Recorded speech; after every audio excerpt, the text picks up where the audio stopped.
The views, comments, and opinions of the following program do not necessarily reflect those of Morris Media Studios, MorrisMediaLive.com, or its affiliates. Listener discretion is advised.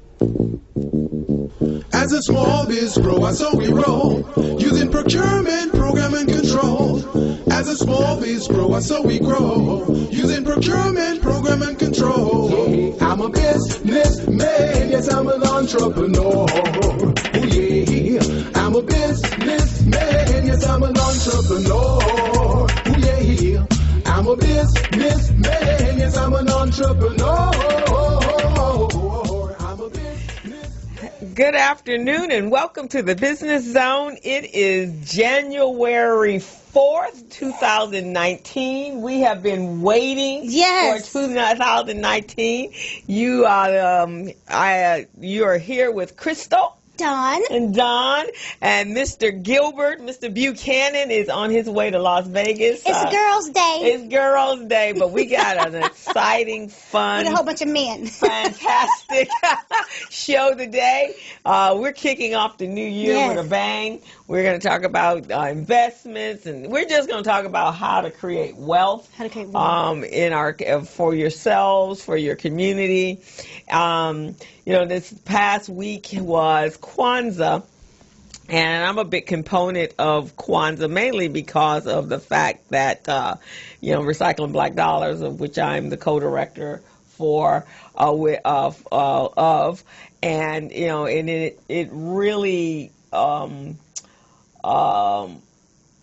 what we're trying to do from a standpoint with our community, making sure that we're supporting each other and creating unity and working together and creating businesses that create wealth, that really resonates with who I am and the reason why I'm the co-director of Recycle Black Dollars. And the reason why I'm the co-host of Right. And we do it in our own way, but I think that one of the things, hey, cuz, that's my cousin Amanda Dixon. How you doing, sweetie? Thank you. She is she is in Georgia right now. That's where she lives. And so that was fun. Kwanzaa was fantastic. Every day I put up a message, and I tied the message to the principles, the 7 principles of Kwanzaa, into today's world and what's going on. And it's so imperative that we as a people... You put that message up? Every day on Facebook. Okay. I was diligent. And so it was pretty cool. It was other people. I have some other friends that are very Afrocentric. And that's kind of... so when it's so funny. So I would say to anybody during the week, oh, happy holidays or Merry Christmas and Happy Kwanzaa. They're like, oh, yeah, Kwanzaa. Happy Kwanzaa. So that was kind of the gist of my week. How was your week? My week was absolutely phenomenal. Okay. I didn't go on any dates, though, but anyway, it was still good. So the show that I told you about, since we're speaking of dates and it's the beginning of the year, and that's sometimes a person And I'm expecting a whole lot of dates this year, like date after date. I'm like, no, I'm so tired. Did you put that on your vision board? No. Well, you got to manifest it, right? But that show, and it was right. It was right on time. That show, Married. Which one? What was a married? What is it called? Married Without Sight or something, where they don't know each other and they match them up. Oh yeah, that show. I saw that show accidentally. And I was just outdone. You marry someone that you've never seen. I can't get anybody to marry me, and they see me, and I'm cute. Right, exactly. Well, but they use professionals to make that happen. They got a pastor, they got a psychologist, and they have Cassie, and they have a matchmaker. And so those are the individuals that they bring to help you find that right person. Because obviously sometimes we have a problem finding our own people. Oh, yeah. We just sometimes... I don't look. I believe that the Bible says he that finds a wife. So I'm just going to let him find me. And I'll just be cute every day so he can see. So he can see you? I guess. So you're just being like, hey, are you the one? Exactly. Just say hi to everybody. Make myself open to receive. Hi. I'm with you on that. Oh, in fact, on Facebook, there was a lady. It was someone's Christmas, and they put for Christmas Day or Christmas Eve, they put a feed on Facebook Live, and so their grandmother got her a proposal. Oh, yeah. I was done. She's like what, 70, 80 years old, getting engaged. It is I'm like, never Lord, too late. where are you, okay? So, there you go. I'm not hating on grannies. No, I don't hate on grannies. Who get engaged. Was he hot at least? Well, Could he walk? He could walk. Oh, thank the Lord. He could get on his knee and ask her to propose to her, and he got up off his knee. Did he have teeth? He seemed to have teeth. Okay. He hadn't even had hair. Was it real, though? Well, I think so. It looked like it was real. Did it? He had on some glasses, so maybe you might have been partially made a little bifocal thing going on. But he could see her. Make me feel better and tell me he didn't have any teeth or hair. Make me feel better, because... So I think she got a catch myself. Oh. He could walk.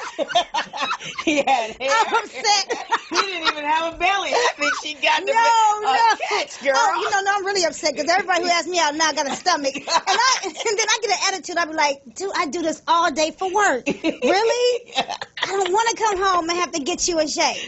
See? This is not my So life. I think she got the catch of the year. And then she's 70 and she get a man that's in shape with muscle. With muscles. You got to have muscles if you don't have a stomach. Right, he was flexible. He could get on the ground on his knee, and he could stand back up. Oh my God, he was in shape. He was in shape. He did a walking lunge after the marriage. Yeah, I'm walking lunge. There you go. So I'm upset. And speaking of marriage, one of my other Zumba, I know. My other Zumba class. Stop it! But I have to congratulate her. Miss Karen, congratulations. She got married for Christmas. Every time I'm with her, she is always finding a way to give a shout out to her other instructors. But now I'm going to give a shout out to the original Zumba class, because tonight we're gonna get down. Zumba party. And tell her don't be trying to sneak in my class and steal my stuff. Your other teacher. No, I'm just joking. So what's happening tonight? Tonight we're gonna get down. What we're gonna do? We're gonna do some Zumba. You just be ready. Okay. You ready? Yeah, I'm ready. Because she was working out this morning, y'all. She did burpees and Lord half burpees. have mercy. She tried to play me. I wasn't looking. Hold up. I said, how many did you do? She said 10. And then I turned away. I turned back around. And then she got weights in her hand. I'm like, Krista, you did all your burpees? I said, yeah, how many you do? 25. A liar. You gonna lie. Just 2 minutes ago you did 10. I was so hurt. Because you know Crystal, and Crystal is just so honest and above board. Those burpees was wearing her out today. She lied to me. I did 25 burpees. I said, when did you do those? I just turned around. Oh, and then they were full burpees, so that really wears me out. But no, listen, this is what she did. I need you guys to understand. She did 25 half burpees, which is pretty much a burpee. The only thing you're not doing is throwing your hands up in the air. So she did 25 half burpees. She did a second set of 25 full burpees. Crystal worked this morning. She did 50 burpees for you burpee people out there who's scared. Yeah. At 50, my girl was like, yes. Actually, even though she lied. 3 sets of those. Yeah, she did 2 sets of half burpees at 25. She did 75 burpees. I'm proud of you. 75, right. So if you guys seen those pictures she's been posting lately in her bathroom, every time she gets dressed, she's, I'm getting sick of her. But anyway. But I give all credit to you. There's a good promotion. I make sure you do. I give all credit to you. When someone says I look nice, it's because of Dawn. Absolutely. Every muscle I'm claiming. You claim all the muscles. I don't know what she's doing to other people. But I'm responsible for the muscles and that weight coming off. That's me. That's you. That is you. I have to give that to you. That is definitely But her burlesque class is probably what makes her sexy. Okay? Yeah, that makes I'm me responsible sexy. for that. That makes me sexy. I love my burlesque. So we were talking this morning about one of my friends was like, Crystal's probably the sexiest woman I know. And so I go, like he was talking to me saying that. I was like, okay, well, I guess one of the sexiest women I know. And I don't even know who that is, guys. Yeah. But I do feel wonderful. Yes. And here's the best thing about this is we've been doing this, what, for how long? 6 months? No, a we ain't little been longer? with us about 30 days.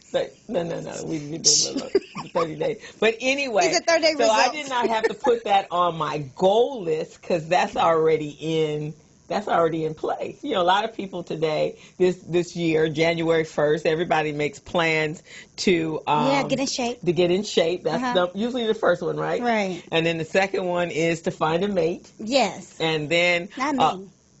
create some money, some additional income or wealth, or start the job or the new business that they've been wanting, or to look for a new job or a new home. Those are usually the top 5 or 6 goals that most people set for January, starting January 1.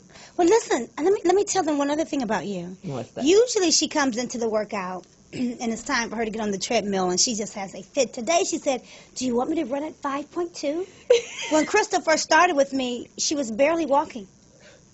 She was barely walking on an incline. I got Crystal to run. She's like, and we got up to today. She asked me, do you want me to run 5.2? I was so proud of you today. And I ran the 4.2 straight. She did 4.2 straight. I'm so proud of her. I know. I'm But you're proud good. of her. You. Oh, no doubt. But what were we talking about? Okay, so here's what we talked about today before I left the gym, and about coaches or your trainer or coach. Yeah. And she asked me. Dawn asked me, "Am I a bully?" It's like, well, if you're not, then there would be no reason for me to be here. I really would not. I'm be a nice bully. Yeah, but you got to be a bully when you got to encourage people to push past what they do, right? I bullied them after the class is over. No, you bully us while we're doing it. I bully her after the class is over too. After, she never leaves it. She's done at 7. She leaves about 8. Right, because we got to go back through this thing. But yeah, so that's important, I think. Yes, That's what it's accountability, right? Yes. Hey, Marjorie. Yes. Hey, Terry. Welcome to the Business Zone. So yeah, that's very, very important, I think, to help you push past. Because I'm gonna tell you, if I was there, I look around at people that are doing burpees and doing all that hard stuff, and I'm going, You would have never done a burpee if I hadn't asked you You and are challenged you to do a absolutely burpee. right. If you weren't there, burpees would not be part of the the workout No doubt. regime. Yes. And burpees are So thank you. I thank you for allowing me to help you be great. Thank you. I appreciate You're welcome, it. So, what are some of the fantastic things you have in store for this year? Oh, I know you are like about to just burst out. We'll see what God does. God for you. Yes. Well, He's already so gave you awesome. some stuff, right?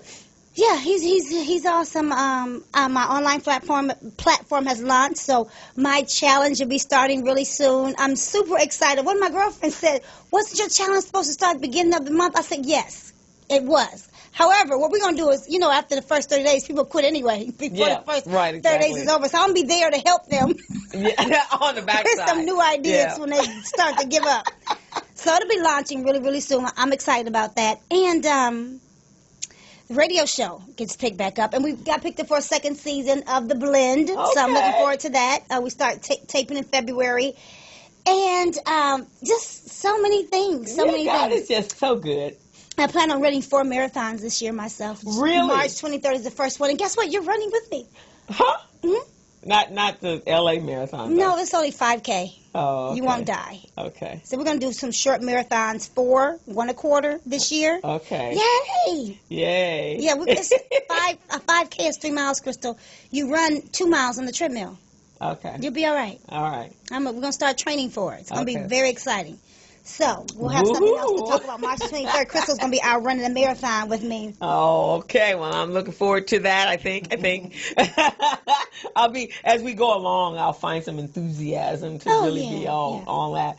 We want to give a shout out to one of our workout partners, though, Danielle Brown. Yes. She lost her mom, and so the services are this weekend, so we want to send her much love. Yeah. And blessings during this difficult time. I know what that's like. So She lost her mom Christmas Day. yeah, that's going to be tough. That is tough. Yeah, what's really interesting is that she's burying her mother on her mother's birthday. Wow. So I think that's, she found some joy in that. That made her smile, that the day she was brought into the world is also the day that she's being laid to rest. And her mother lived a good life. She was a wonderful woman. She was the sweetest pie. I can see where Danielle got her personality from and her little, spunkiness from her mom. So I'm excited about just celebrating her mother's life and putting her to rest with Danielle on Tuesday morning. Okay, yeah, we will be there for you, Miss Danielle. We'll be there, Miss Danielle. We love you. Love you so much. So, yeah, so that's some of the stuff.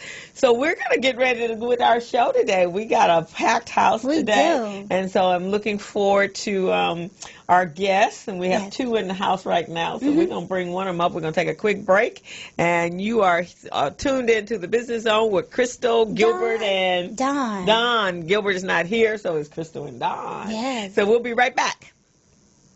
Hello, meet Larry. Larry is a general contractor. Larry is very good at his craft, but Larry has a very tough time managing his paperwork because he is busy taking care of his clients' needs. Larry just cannot find his important business documents when needed.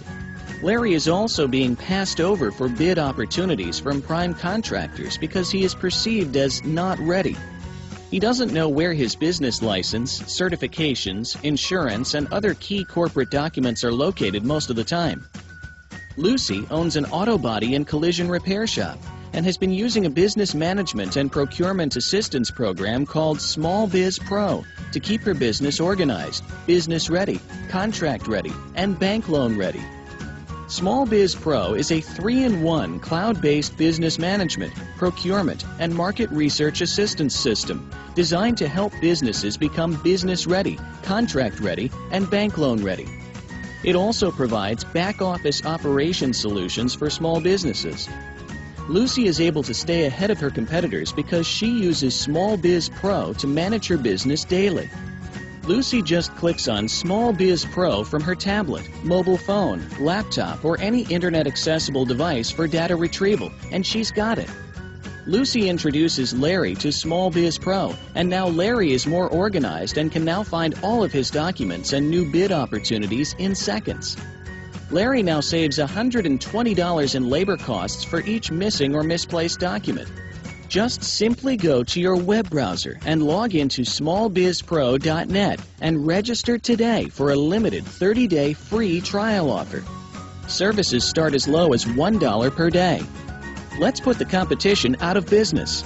Small Biz Pro. If you stay ready, you don't need to get ready. Register now at smallbizpro.net and begin saving money. Email info@smallbizpro.net or call 626-533-1186.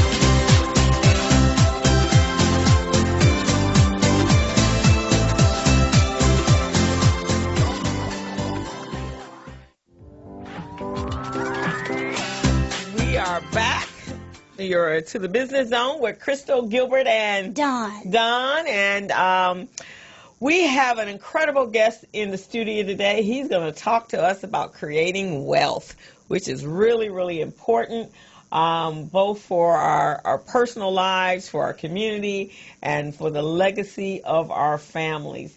His name is Marcus Tyrone. He's an investment specialist. He's been in the financial industry for 20 years. He has several professional licenses. He's the father of one, and he's a graduate of Cal State Sonoma? Mm-hmm. Okay. Well, welcome, Marcus. Well, thank you for having me. We're glad to have you. When you first came into the studio, I was talking that, usually when we talk, that's one area that when we talk to our people, a lot of us have no knowledge of whatsoever. Right. And if they work for corporations, like right now, you work for corporations and you allow them to invest your money. Right. So right now, some of them are taking some real big hits because you can't. One thing I do know is that when your pension plans are invested in corporate pension funds, that's like a big mammoth elephant moving, so it doesn't move fast. Right. And so, but if you don't understand where and how they've invested your money, you could really lose a lot of. You know, you're absolutely right. And people in 2008 lost a lot of money. Yeah. Right. Because they didn't take an interest in it. Yeah. And really, investing is as simple as going on Amazon and downloading a book. Right. Any knowledge is better than no knowledge. Right. And that's one of the reasons a partner of mine, Patrick Hammond, and I started a class called Financial Education Workshops. Oh. And we teach those on Mondays. Oh, okay. In the city of Carson. So if you're in California, come on down. But we teach investing. There's a method to the madness. Okay.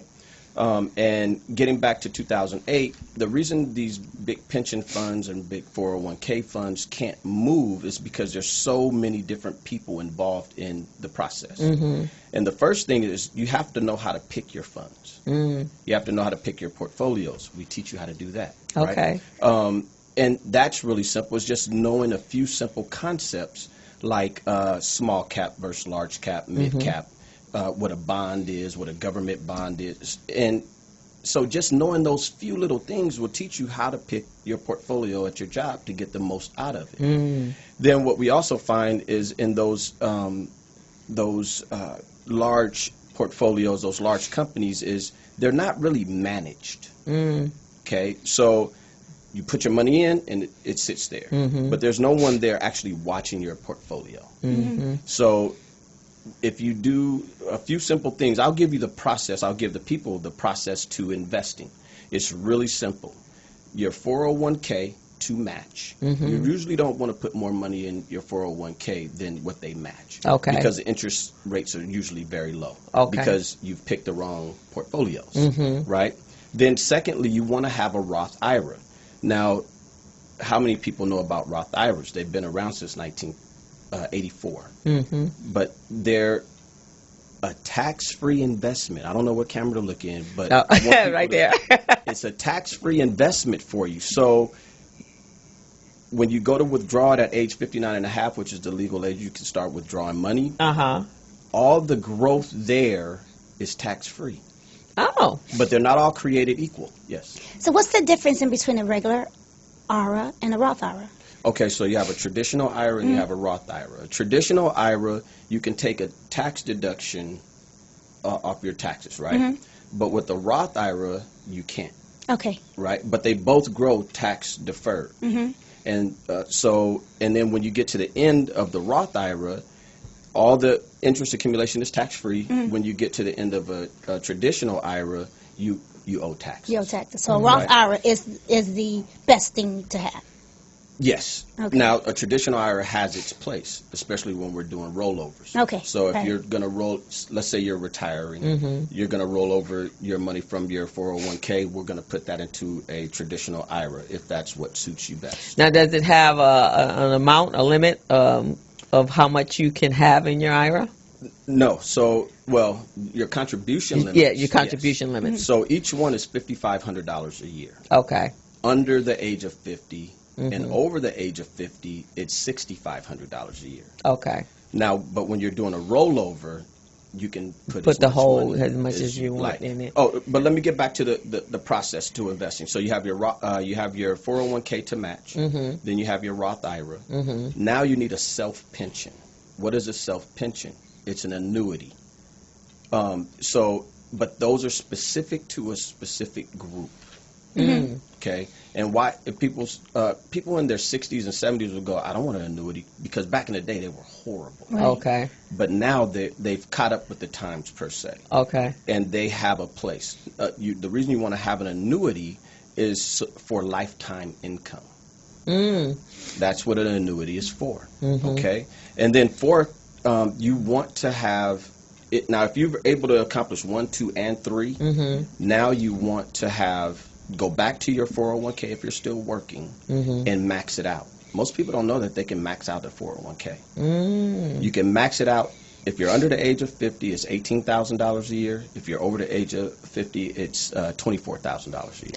And so if I were just, let's say I was in my 30s or in my 20s and I'm now working for a company, it's never too early to really understand what you need to do to retire if you plan on retiring by 65, right? And it's probably better to plan that early and be much more involved in that process, especially if you're working for a company, right? Right. So if you can start at 18, which is the legal age, you can actually sign up for anything, start at 18. Okay. So for our listening audience today and our viewing audience and someone who wants to make 2019 a very good year financially, they want to start investing, they want to create multiple streams of income for themselves, what do you suggest the first thing they do? The first thing they do is call me and come and sit down. That's a good thing. That's the first thing you do is call me. But and how can they reach you? They can reach me at 562-881-8126. That's 562-881-8126. I'm about education. I don't want you to do anything until you're educated, until you feel comfortable, until you feel like, wow, okay, I get it. So come to our classes, our financial education workshop classes. The next one is on Monday. At what time? 7 p.m. Okay. In Carson. And if you call that number or text that number, I'll send you out the address and the flyer so you can make it. The first thing you need to do is resolve yourself that it's not going to be pretty in the beginning. Right. Okay. Because everyone's looking for the one big thing. Right. And I equate investing to like Tyson Bedford or Naomi Campbell. When they were 3 or 4, they probably weren't that cute. No. I don't know. No, Tyson really. Bedford might have been adorable. They could have been. But You said who? Tyson Bedford. Oh, okay. Yeah, he might have been an absolute dream when he was at 2 or 3, I don't know. But once you gave them time to mature, time to grow, time to grow into their heads, right? Because most of us have big heads. Right, when you're baby. But at 25 and 30, oh my God. Yeah, right, exactly. That's investing, though. You're going to start with $50 a month. By the end of the year, you're going to have $600 plus a little interest. That's your first year. Now, your 10th year, you're like, oh, this might be okay. But by year 25, you're looking pretty daggone good. Yeah. Okay. Right? Which is what you're doing it for long term. It's not for short term, right? Right. And there's 3 different basic accounts that everyone should have. We can get into that at a later time. But there's a process to all of this, right? Now, did you go to school to be in financial planning, or was there a different route? How did you get into this? I took a different route. I started out after I graduated from college with a BA in communications, right, public relations. I got into sales. Right. I started in car sales. Okay. And I was horrible.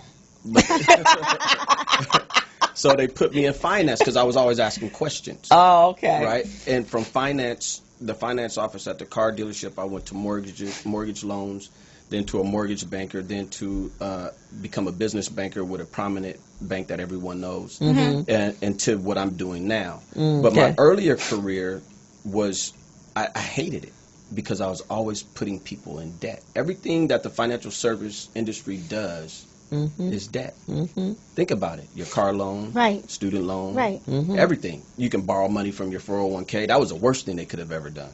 Yeah. Right? Yeah. So the financial service industry is built on debt. It's not built on making you prosperous or wealthy. Right. So what we're teaching is how to get out of debt,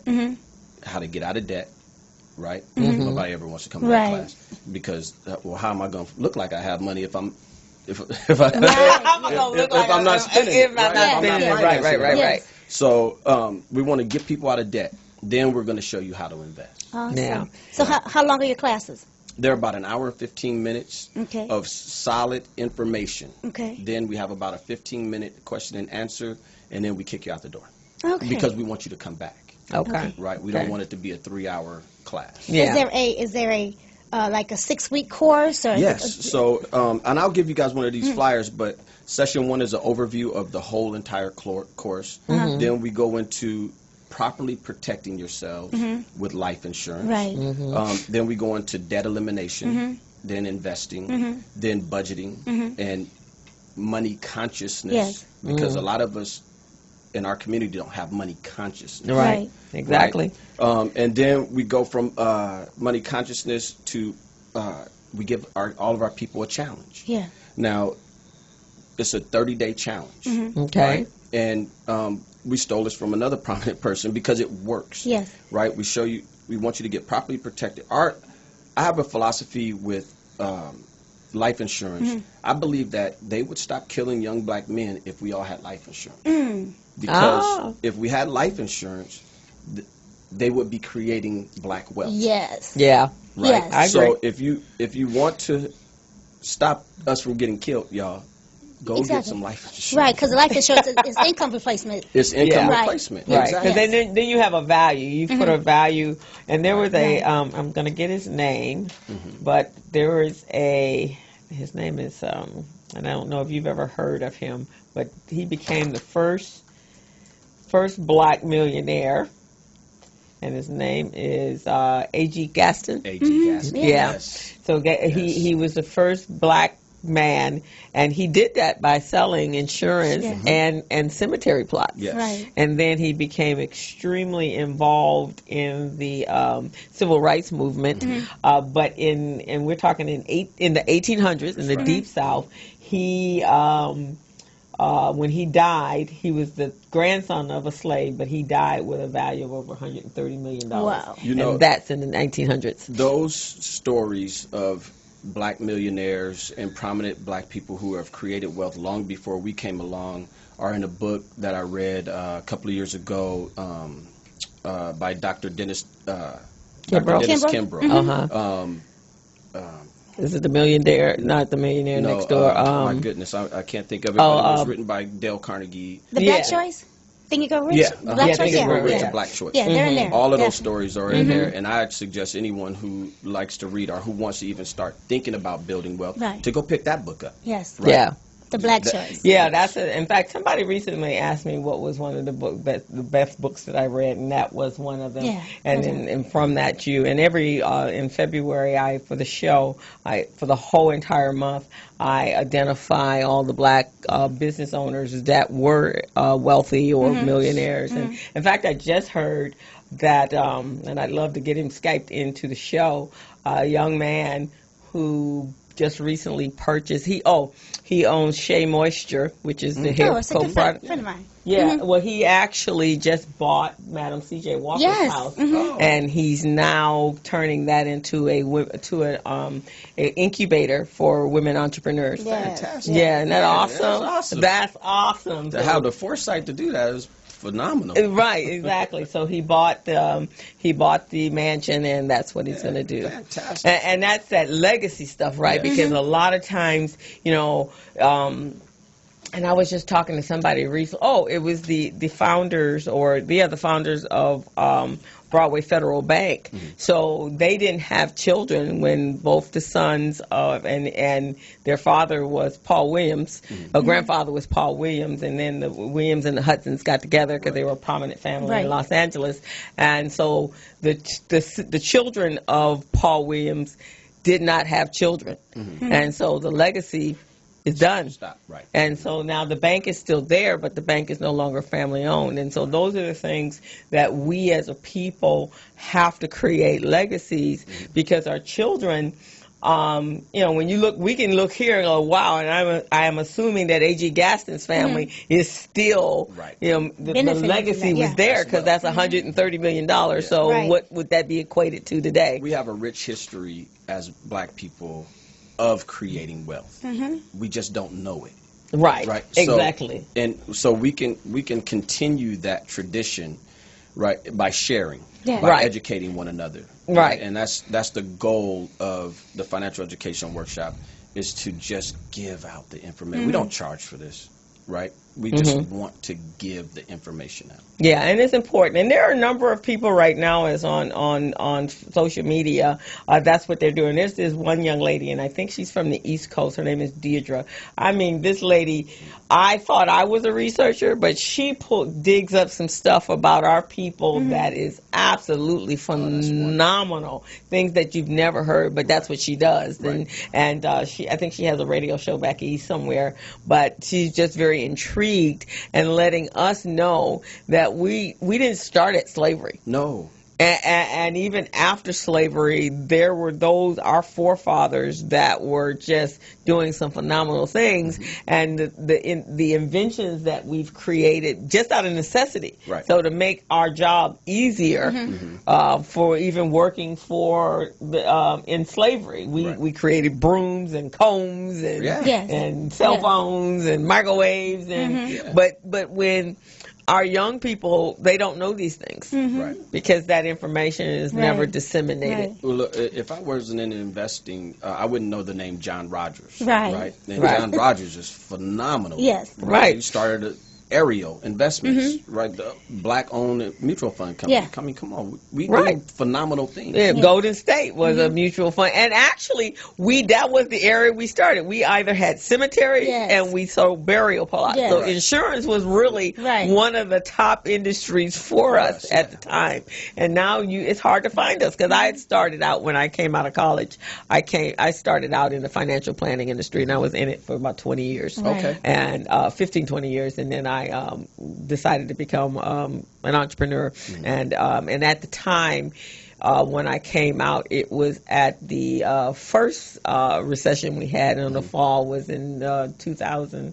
No, it was the saving and loans before, which the one in 2008 was much worse than that one, but all the savings and loans. So like 97 or something. 97. So I was like, okay, because, commission. Yeah. Okay. And it's the first thing folks start throwing away is insurance policies. So can you quickly tell our audience, because there's a lot of people who don't understand how wealth can be created from insurance policies. Explain to them how that is an income replacement. So income, and why is that important? I like to call it income replacement because that's exactly that, right?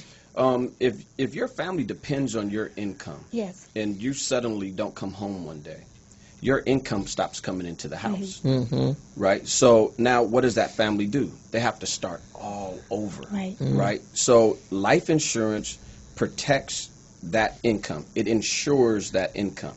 So now, if you brought in $40,000 a year and you have a $400,000 life insurance policy, that money should last you until your youngest child is out of the house. Yes. Right? And that's what life insurance does. But not all life insurance is created equal. Right. And if you come to my class, I'll teach you how that I'll works. tell you how that works.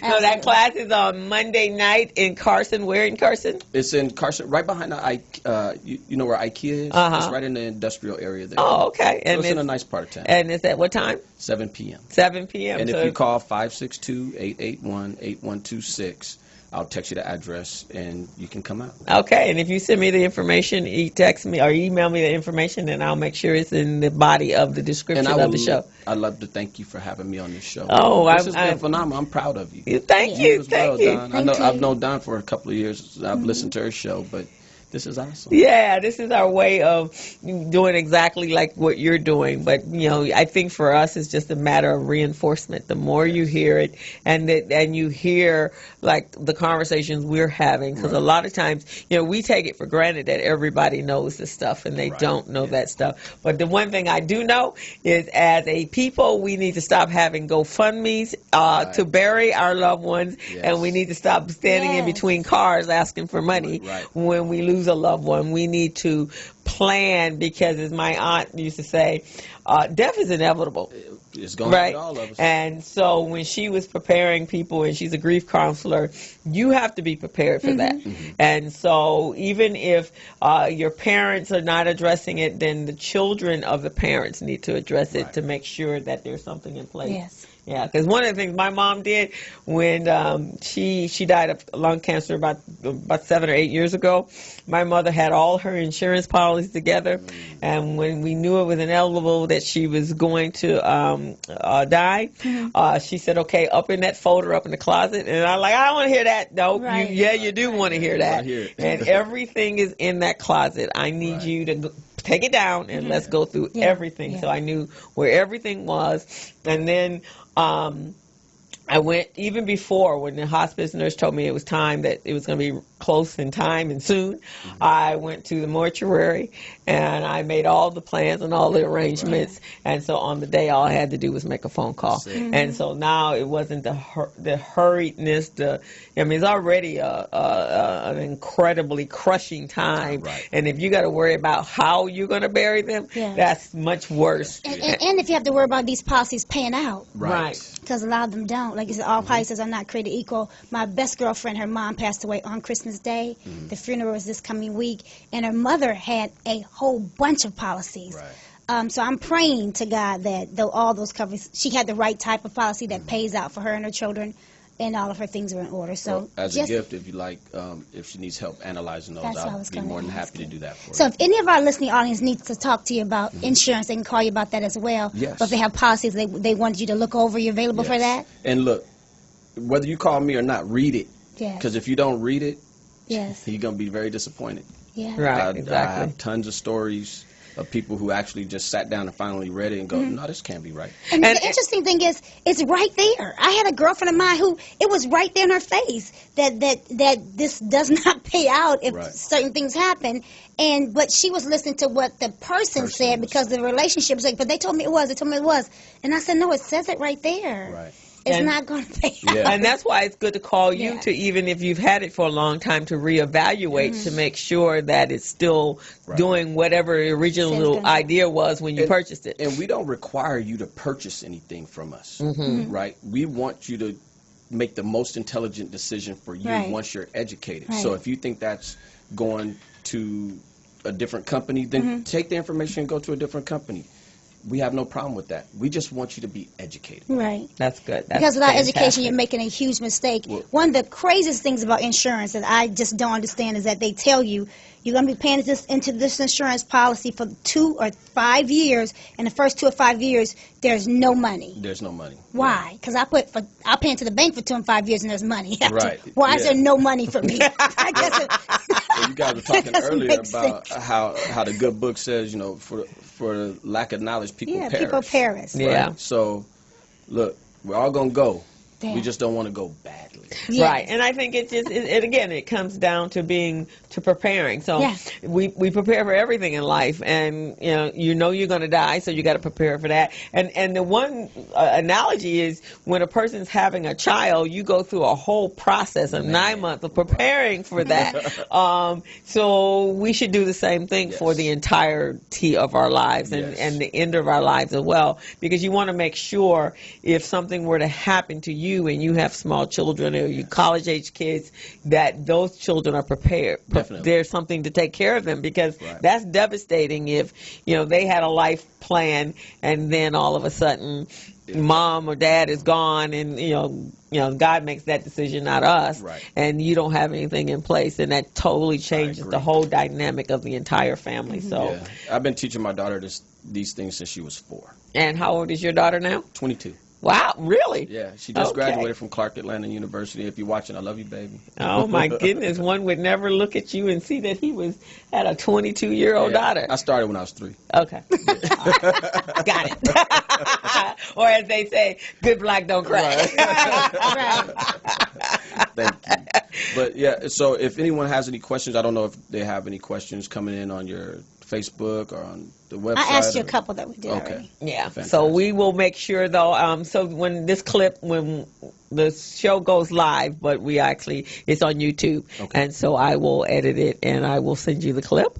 And then we will be marketing it out as well. Fantastic. So, and I'll make sure I get your information. Yes. You can even send me that electronic card of yours, and I will make sure that we market that for you. Fantastic. And I hope you have me back. Oh, we definitely will. In fact, Patrick gonna text me. We'll do a free policy review at the workshop. Don't be trying to get in on all this, Patrick. Don't be trying to get on what's going on over here. That's my partner right there. Good job, Pat. And I actually would, I do a lot of workshops and classes, and my area of expertise is accounting and for small business owners. And so maybe we can have you come out and even have you come to Recycling Black Dollars. We have a breakfast mixer every second Tuesday 30th of every month. Fantastic. And have you come talk to our members. We'd love to talk to everybody. Yeah, and I think it's very important, and I'll definitely send some people over, because especially we got a lot of young people that need to be in your workshop. And you know, we have a mix of people that come to our classes,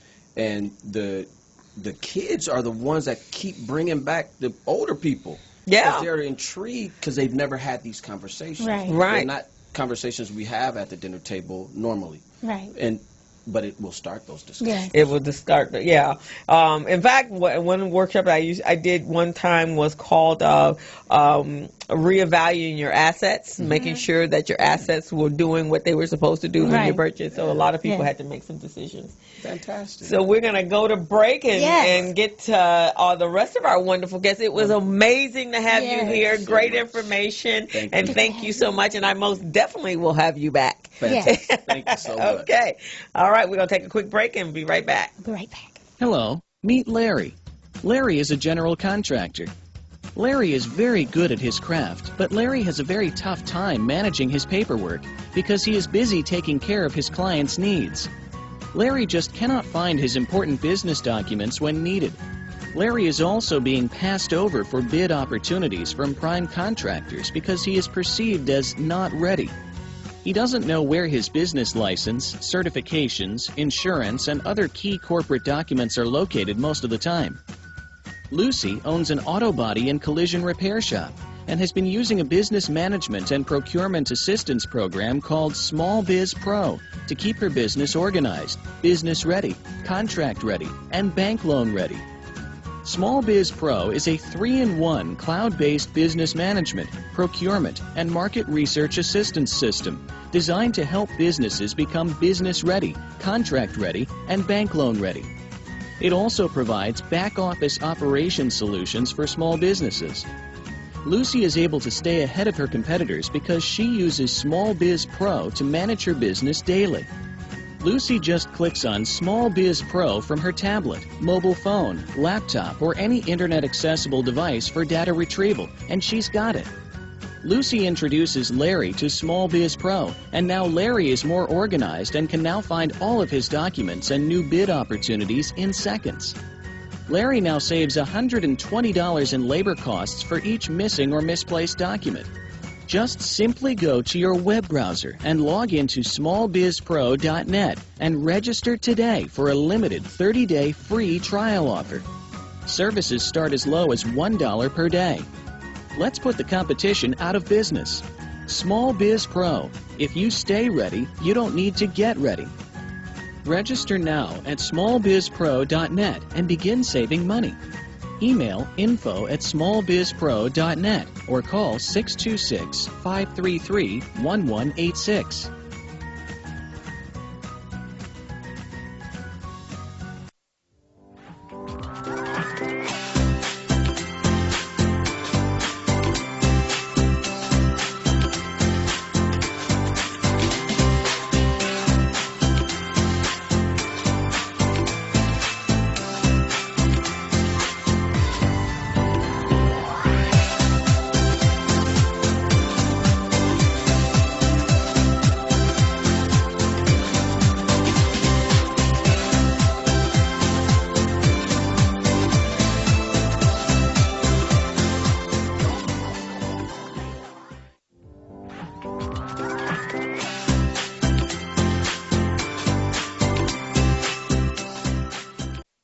And welcome back to the Business Zone with Crystal, Dawn, and Mr. Gilbert, Mr. Buchanan, who is not here right now, but he will be back next week. He is taking care of some business at the, what is it, the CES show, the one that's in phase, the electronic show? Mm-hmm, yeah.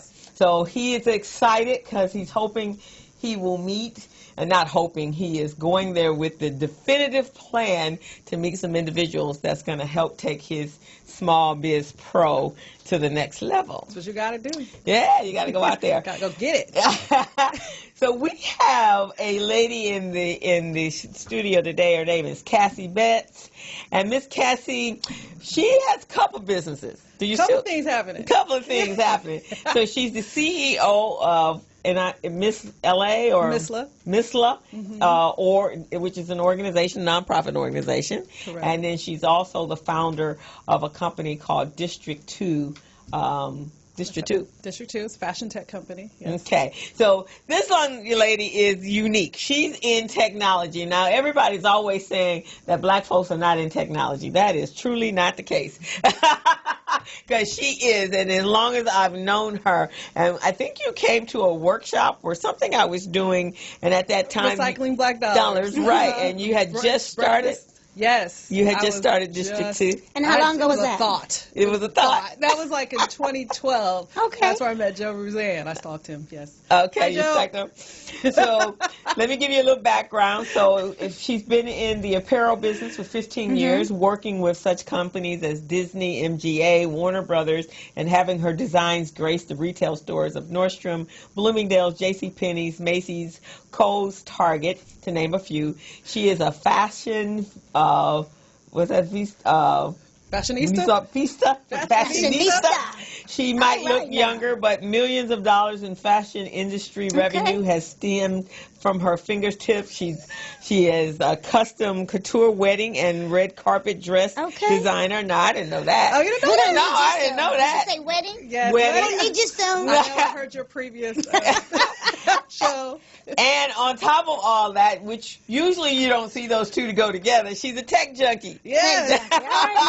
So you managed to marry your love for tech and your love of fashion, and that is what District 2 is, right? Yes. That's it. So can you tell us, welcome, first of all, Thank to the you. show. Welcome to the show. And glad to have you, and I've known Cassie for a little while.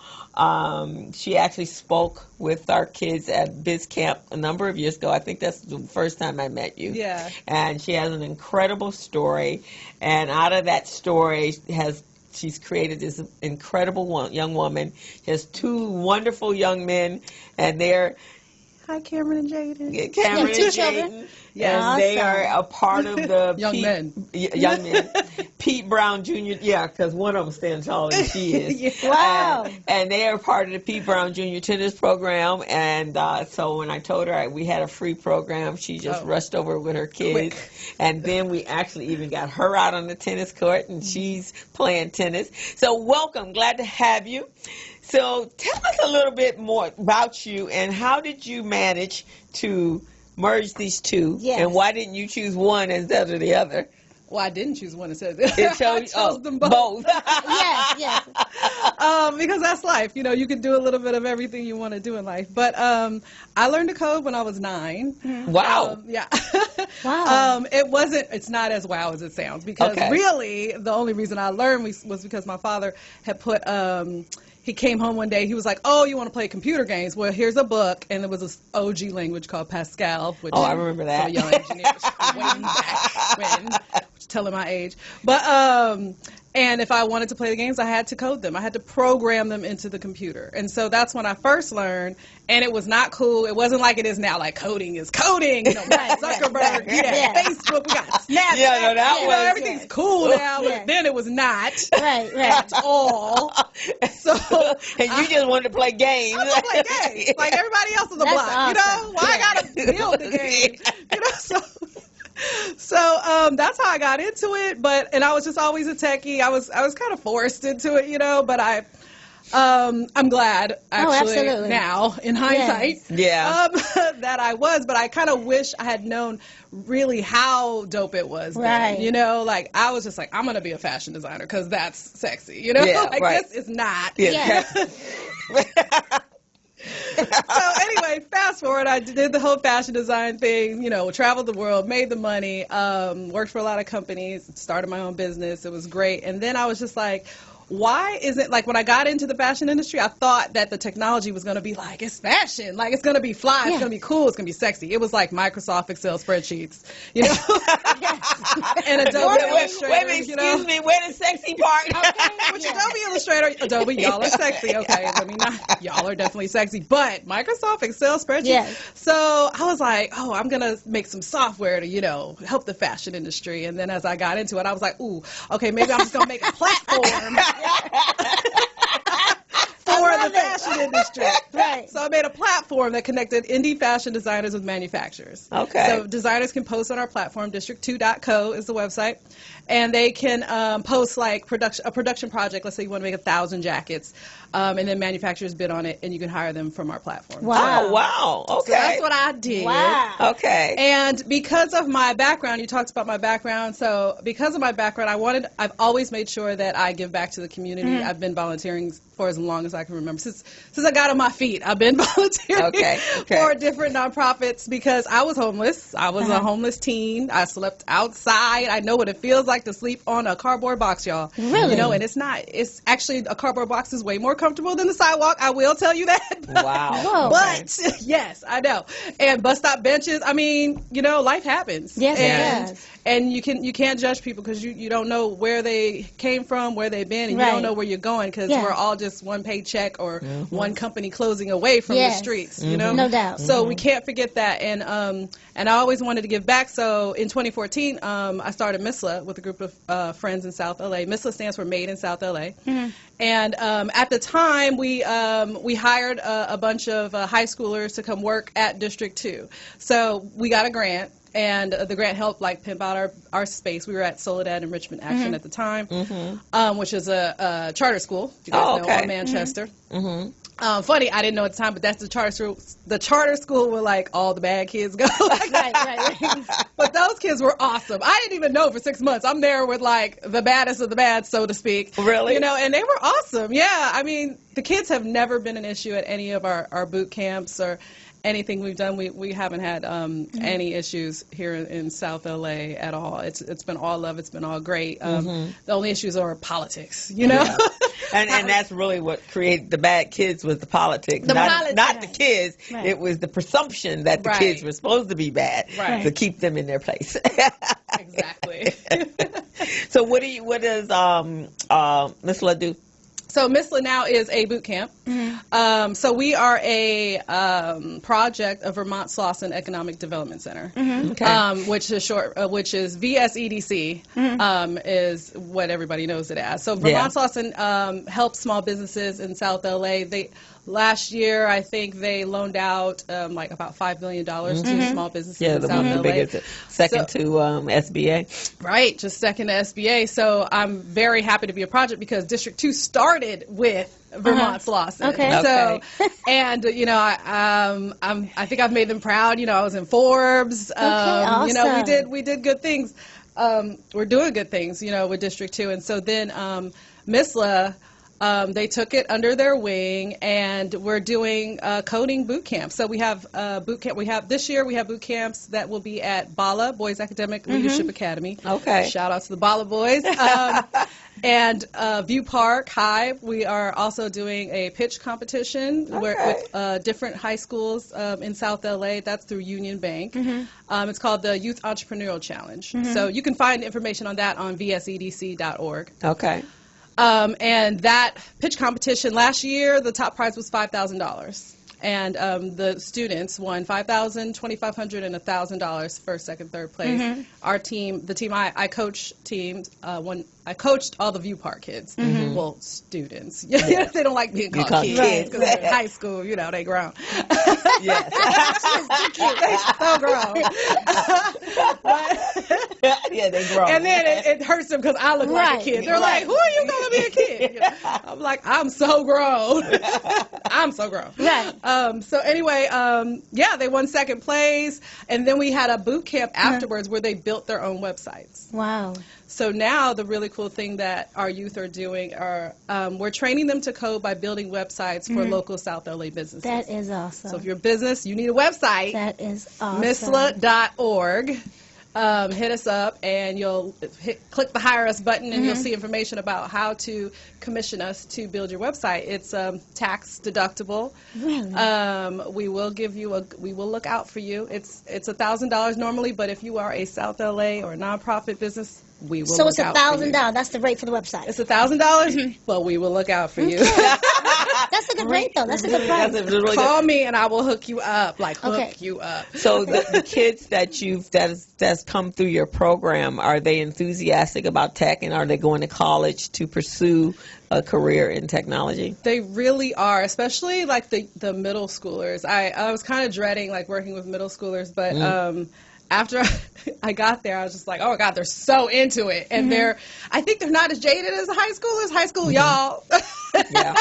Yeah. Y'all know who y'all are. Uh-huh. They're a little like, they're high schoolers. They're so cool. They got it all figured out, and they're a little harder to kind of like, say, hey, why don't you look into this technology thing? Because in 2 years, you could be making, good money. I took a 6-month boot camp with Code District. Shout out to Code District. I got a scholarship. It was in Torrance, and it was hard. Okay, Michael Dyer, my instructor, he kicked my butt, and he called me the weakest link. Yes, he did every day. The weakest link. That was I was the worst coder. Okay, Really? I really was. I was the worst. I was the weakest. I got up to the board. He was like, "Okay, write out the JavaScript for a Fibonacci sequence," and I was like, "Okay, I don't know." But by the end of the class, I was coding. I was writing the code on the board. JavaScript is not a game. And how long is the class? It's 6 months. 6 months. Yeah, but you need like a good 2 months. Like what we teach is kind of like the precursor to that boot camp. Like that is like you're going to work like the people who took that boot camp, like they have jobs. I think they're starting at like $70K. What's the age group? That Code District is grown, is adults, 18 plus. And but we work with MISLA works with 10 and up. 10 and up. It kind of depends on where we're from at. MISLA, they go over to the boot camp.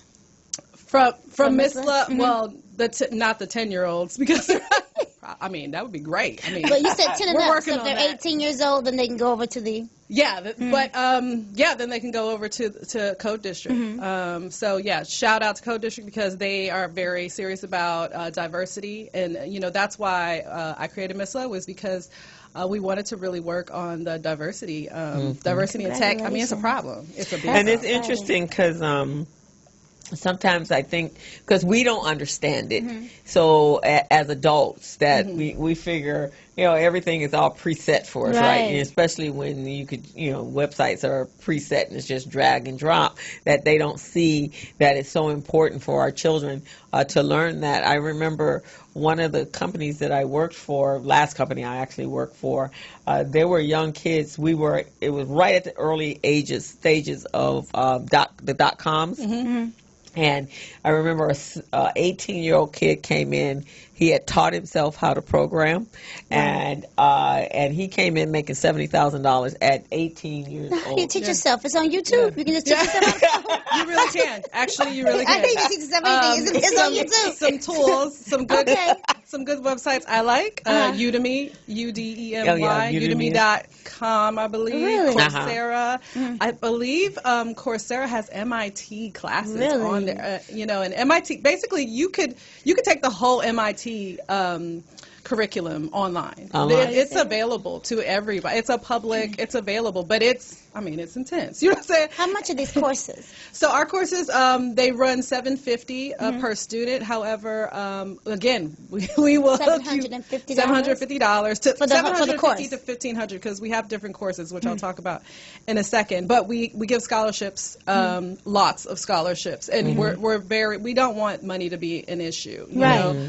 So we get grants in order to be able to do the boot camps completely free if we get enough grant people. And that's not, that's doable because the Biz Camp, we get that fully funded, and it's like a $1,500 value per child. Yes, and we get that fully funded every year. So far that's what we've been doing.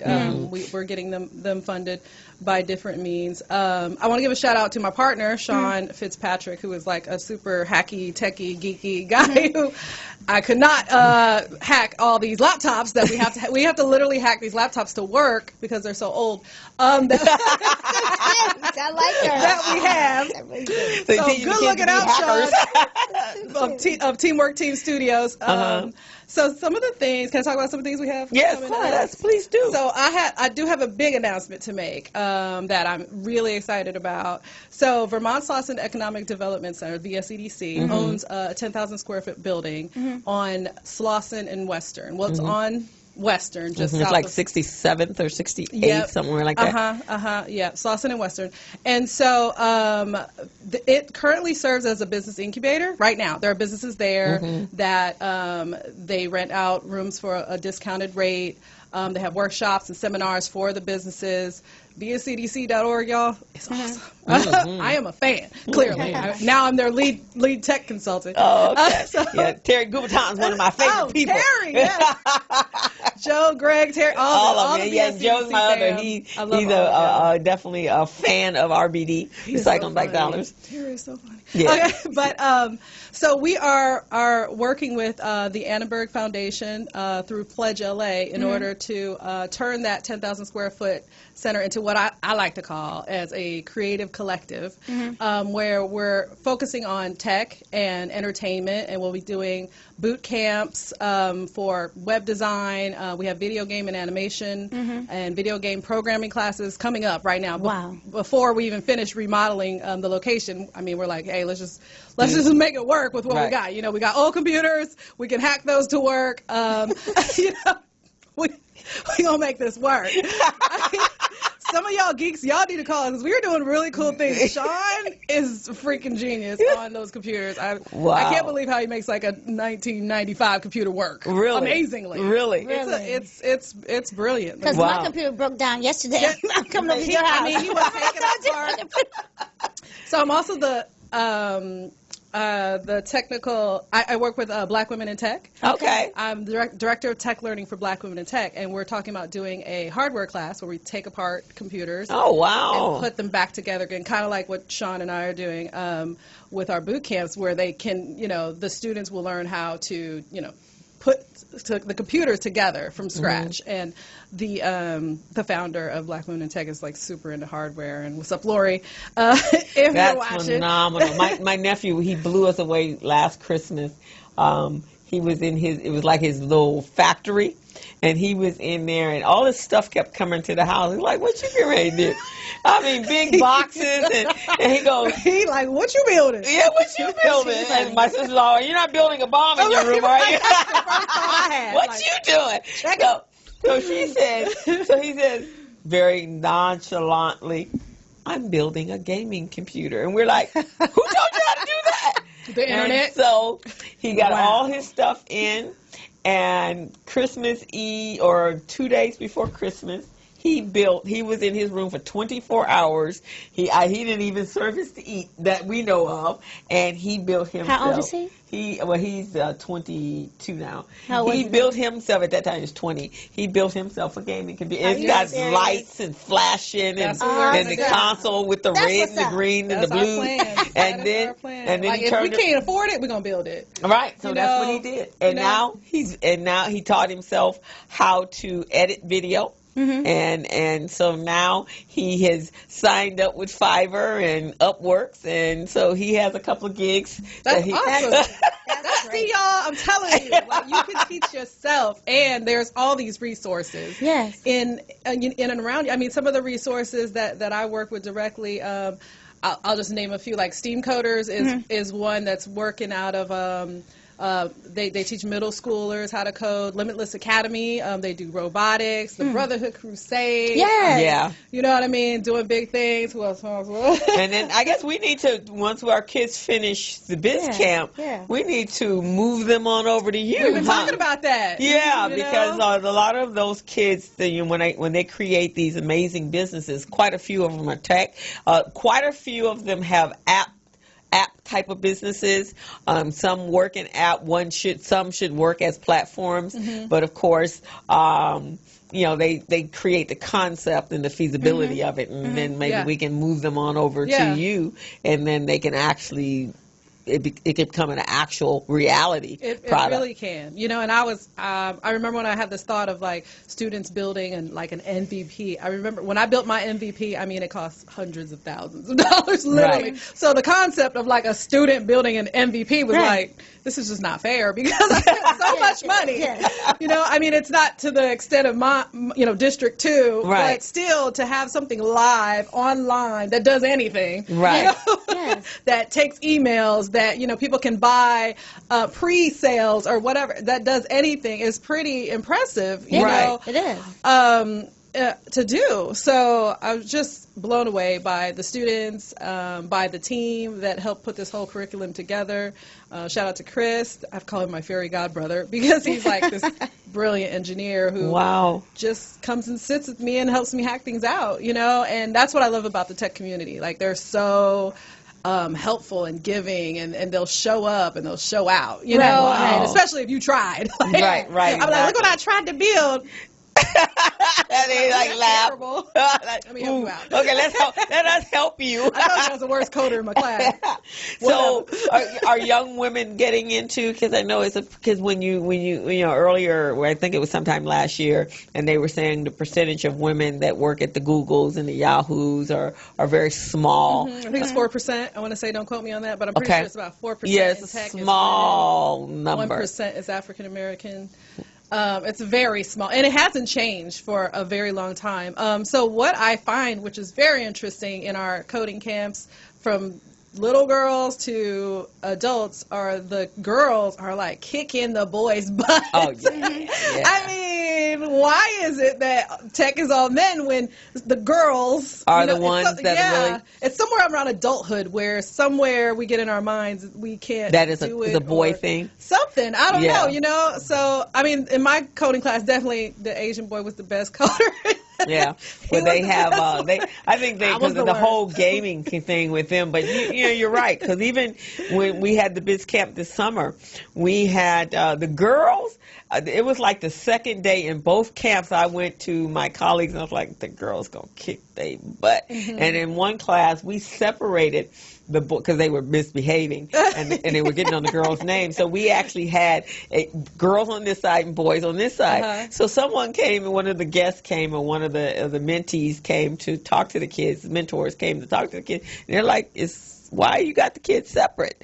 I said, because the boys are over here acting silly and the girls are on it. They're writing their business plan. They need to be. So we did that as a punishment at first. And then for the rest of the camp, the girls like, no, keep us separate. We want to be on this side of the room. They can be on that side of the room being silly. And we had middle schoolers. So, middle school girls are much more mature than middle school boys. That's what I will say. Because they're like, the women will take over. They will take over. So, wow, you are really, I didn't realize how much you were into this. I'm so into it. I mean, I think the strongest thing in life is a mother's love. You know? Yeah. And I needed to make sure my boys were okay. I'm hard on them. They grounded right now. The oldest is grounded because his report card. So they are coding right now. Yes, they're coding and getting paid. And how old are they?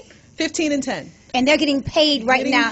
How much is your 10-year-old getting paid to code? He got paid $13.75 an hour, which for a 14-year-old, he was 14 then, is pretty good. You know? And that was his first job, you know. Really? And the 10-year-old, he gets a stipend. So the ones that are too young get student stipends. Okay. That is awesome. Yeah. So another question, what time do you hold your classes? Is it weekends or evenings? So it kind of depends. For a 10-year-old? It really depends since our center is not fully functioning yet. Right now we do it out of different schools and locations. So the Boys Academic Leadership Academy, I think it'll start in February, but it'll be only for the boys at the Boys Academic Leadership Academy. View Park will also be only for the View Park students. But we will have one for the community at either it'll be at Vermont Slauson headquarters or it'll be at the 10,000 square foot space on 6109 Western is the address. And that will be video and animation and video game design and development will be on Saturdays, either from 1 to 4 or 2 to 6. We're still kind of working through the all the details, but if you just follow us, Misla on MISLA, or at The Real Misla on Instagram, or at The Real Misla? At The Real Misla on Instagram and Twitter. And I think it's Made in South LA, or Misla on Facebook. You'll be able to, or just go to our website and sign up for the the newsletter. You'll get emails about what's happening and where. And you can also apply for a scholarship at misla.org as well. And then Also vscdc.org, the youth division page. There's a lot of things. By youth, VSCDC is funny. By youth, I think that for them, a youth is anyone like under 35. So what's the best way to reach them if they're interested in your project right now? Because you gave out so many emails. What's the best one to reach you at? MISLA.org. MISLA.org. Yeah. MISLA.org? Okay. Yeah, MISLA.org. You'll see everything there that you need. You can connect. You can always find me. Wow. Yeah, because our kids, a lot of times their schools are not fully equipped to do that.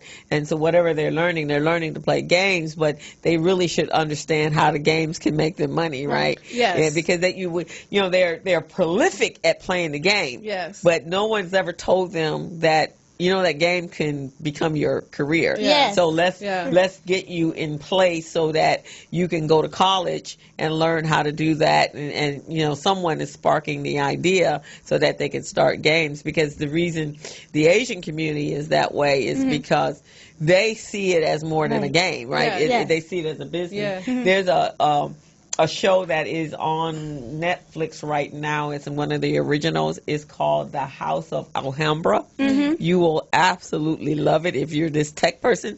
So it's about a company that has created this virtual reality game. So they use these contacts. Okay. And they put the contacts in, and it's like they're in the game. Right. So like instead of the big goggles, so they're in the game. But the whole premise is that it becomes so real that the people that are playing are actually dying. Yeah. Something like my boys will watch. They're always watching. Yeah. So they're actually dying. What is this? So the guy is trying to figure out why. There's something wrong with this program. So he takes it all the way up to the highest level and to find out what is wrong. Because one of his colleagues actually, they're battling it out, and he actually, when they find him, his body has been devoid of blood. He's dead. And he's like, wait a minute, he was just playing a game. There's something wrong here. So, but the way they got into it, and it's actually, and I'm not into the Game of Thrones, but this movie is actually pretty good. The whole series is like a drama series, so it's really pretty good. So kids might like it. But I think we need, as you were talking about, the Asian households, to take a page out of their book. Sometimes you have to guide your kids. I believe in, I was, kind of forced to do, Yeah. what my that was parents probably the best thing your father could have done for you. But, I tell my kids, whatever you want to be, I will support it 100,000%. But if you don't know what you're doing with your life, you going to do this. Right. Right. And until you figure it out, you want to be an Olympic swimmer, okay, you're going to be an Olympic swimmer who codes. Who codes. Yes, absolutely. Because there's technology in the Olympic swimming stuff, right? You will have a job. You will have a job. I mean? I've met unemployed coders, but that's because they want to be, and they can go get a job just like that, Right. It might take 2 months, 3 months because they're picky and selective, because they can be, right? And that's a beautiful thing. I have this skill now, and if the bottom falls out and I got to go get a 9-to-5, which, mind you, I haven't had since 2007, right? Okay? Yeah, a 9-to-5. Yeah, I can. The last job offer I was offered was $112,000 for technical product manager. And, I turned it down because it sounded terrible. It sounded like death. $100,000. Working for somebody else is the hard. She's the same way. It's going in. It's hard. And if you have I a will sleep skill in my car before I work that 9-to-5, and just, I will Tyler Perry it out till I get there. What was Tyler Perry's car for 7 years? Yeah, right. Yeah. You got to do what you got to. I feel them, I mean, my kids probably wouldn't like sleeping in the car, though, so I got to make it work. Yeah, right, exactly. Right. But you have a skill that's marketable, and you don't necessarily, and you can also contract in to somewhere and still demand, and say what time you coming in. But no, I think it's very important for you to have very tangible skills. And now I was looking this week on what are the trends for business, and both in technology and in traditional business. And the trends are for, if you're going into school, is to do nano degrees. So these are the nano degrees. Right. That's real. 4-year college, unless you're going to be an actual lawyer, professional lawyer, doctor, engineer, then you're spending a lot of money that may not materialize for a very long time, especially in the return of income. Right. But you can go get a nano degree in technology or anything and come out, like you said, 18 years old or 20 years old making $70,000. That's pretty darn good for someone that, average working in retail or in food and making $13, $14. Maybe you might be making $60 an hour. So I think that's excellent. Yes. And we as parents and individuals have to expose our children to all of these opportunities for. Yes. Absolutely. Yeah. I mean, that's my plan for my boys and, the boys that we mentor, and that we work with the girls and the boys. Right now I'm mostly working with boys, but the girls and the boys that we mentor and work with, and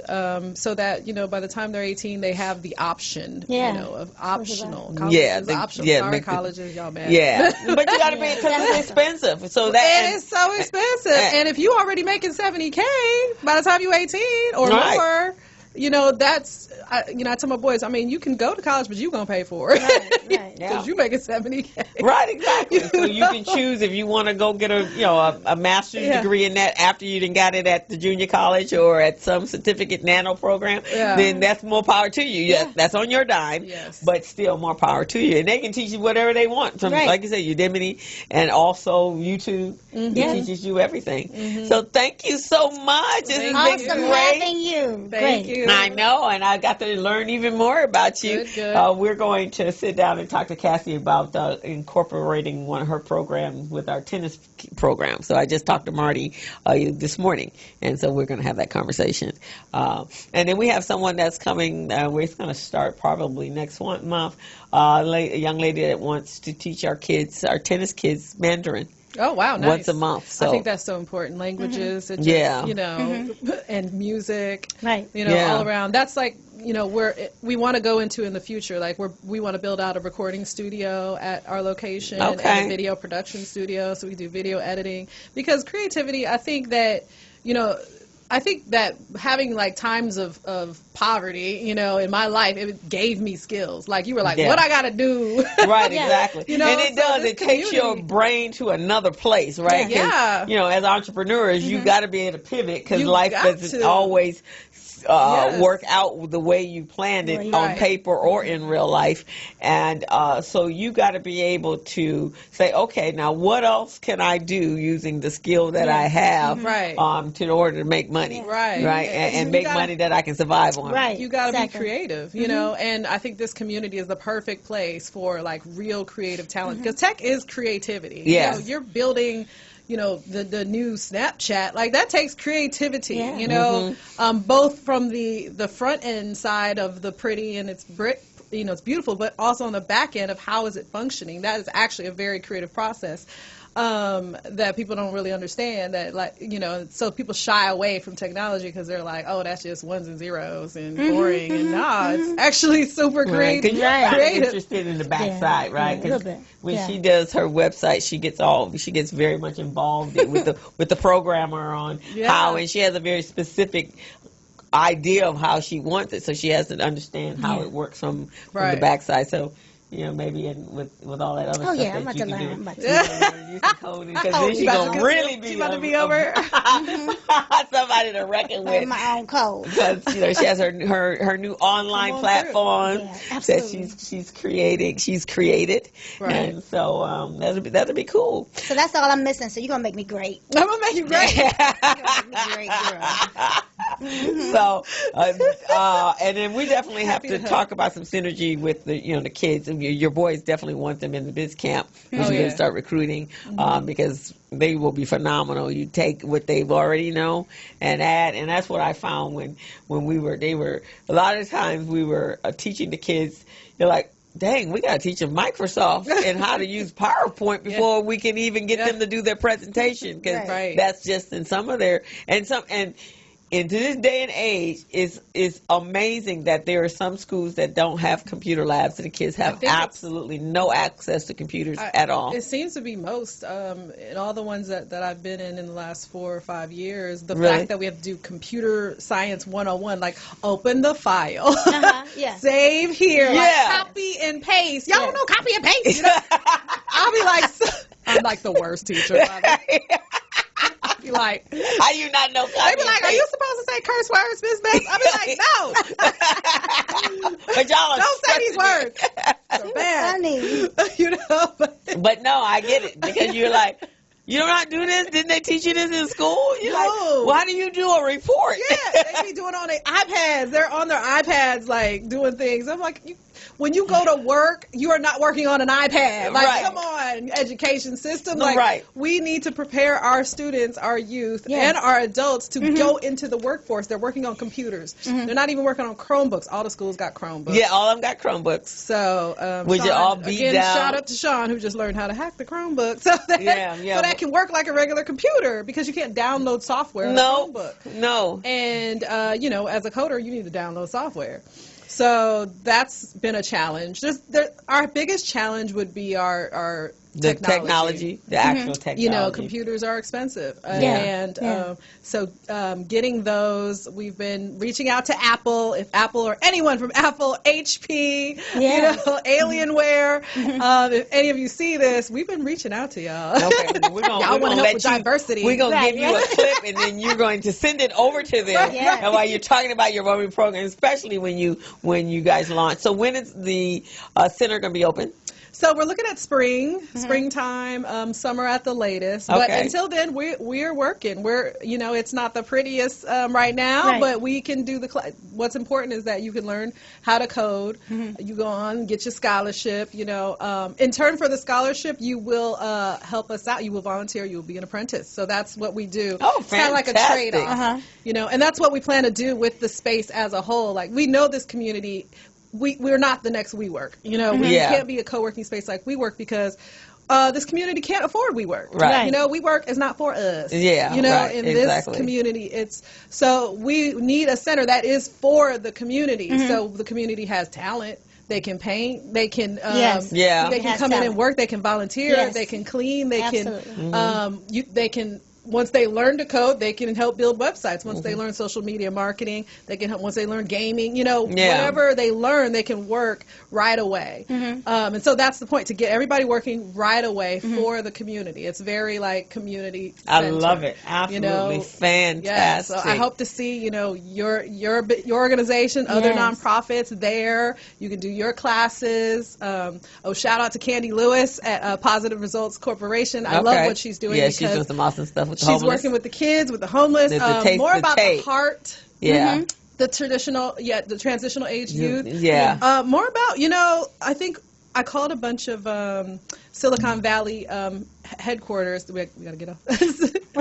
Headquarters. No. I was like, how much time we got? I called, when I started Missile, I called a bunch of Silicon Valley tech companies. And I was like, well, what's wrong with y'all diversity situation? Right. And they told me, they were like, well, we are getting candidates, but when we get them, they don't stay. It's like a culture shock thing. So imagine, you know, the kid in South Central, Compton, Watts, whatever, goes to Silicon Valley and works at Facebook. Y'all heard of that Facebook engineer who wrote that article? Facebook has a black people problem. People of color problem, whatever it was titled. And they do. It's a very small amount. So first of all, their culture, Facebook, is not trained properly to understand how to, you know, not be offensive when talking with women or people of color. You know, that is a whole training that they need. Yes. And then secondly, our people, we need a training on like how to deal with when people insult you and offend you, and how to deal with the fact that it's so different. You know, it's a lot of people have never even been to the beach, you know, out here. So first of all, we need to start moving out and checking out the scene, you know, get out used your to being block around radius. other people, you know, because Yeah. it can be a shock, you know, when you step out. I remember I was here for like 2 months, and when I came out my little South LA bubble, I was like, oh my God, what is all this white privilege? You know? It like slaps you in the face. I tell you, I didn't leave South LA for like, I lived here, I worked here. It was like, I didn't leave for like 3-4 months, and when I stepped out, I forgot. I forgot about, I was in my little bubble, and I was just happy and, living my whole life out here, but my whole life, but not really, huh? Not really. It's a little box, you guys. Yeah, it can be quite, it can be earth-shattering if you don't expose kids to outside, and even adults. I mean, there are a lot of people that just feel more comfortable, or they're not comfortable in another area, so they don't go to those other areas. And then when they do, they're like Gomer Pyle. Yeah. Like, golly! For those of y'all that are young enough, almost, I think we all know who Gomer Pyle was. But but that's kind of the concept. And so you have to, we have to expose our children to more things. I remember when we took the kids from the Biz Camp, and last year they were sponsored by American Airlines, and so they got an opportunity to tour a 777. And so when you come in on the 777, you come right into business class. And so they were like, oh, snap, this is where I need to be. And then from BizCast, then they went up to first class. So then I said, you guys want to see Coach? They're like, why? I ain't ever flying Coach. Well, yeah, you will.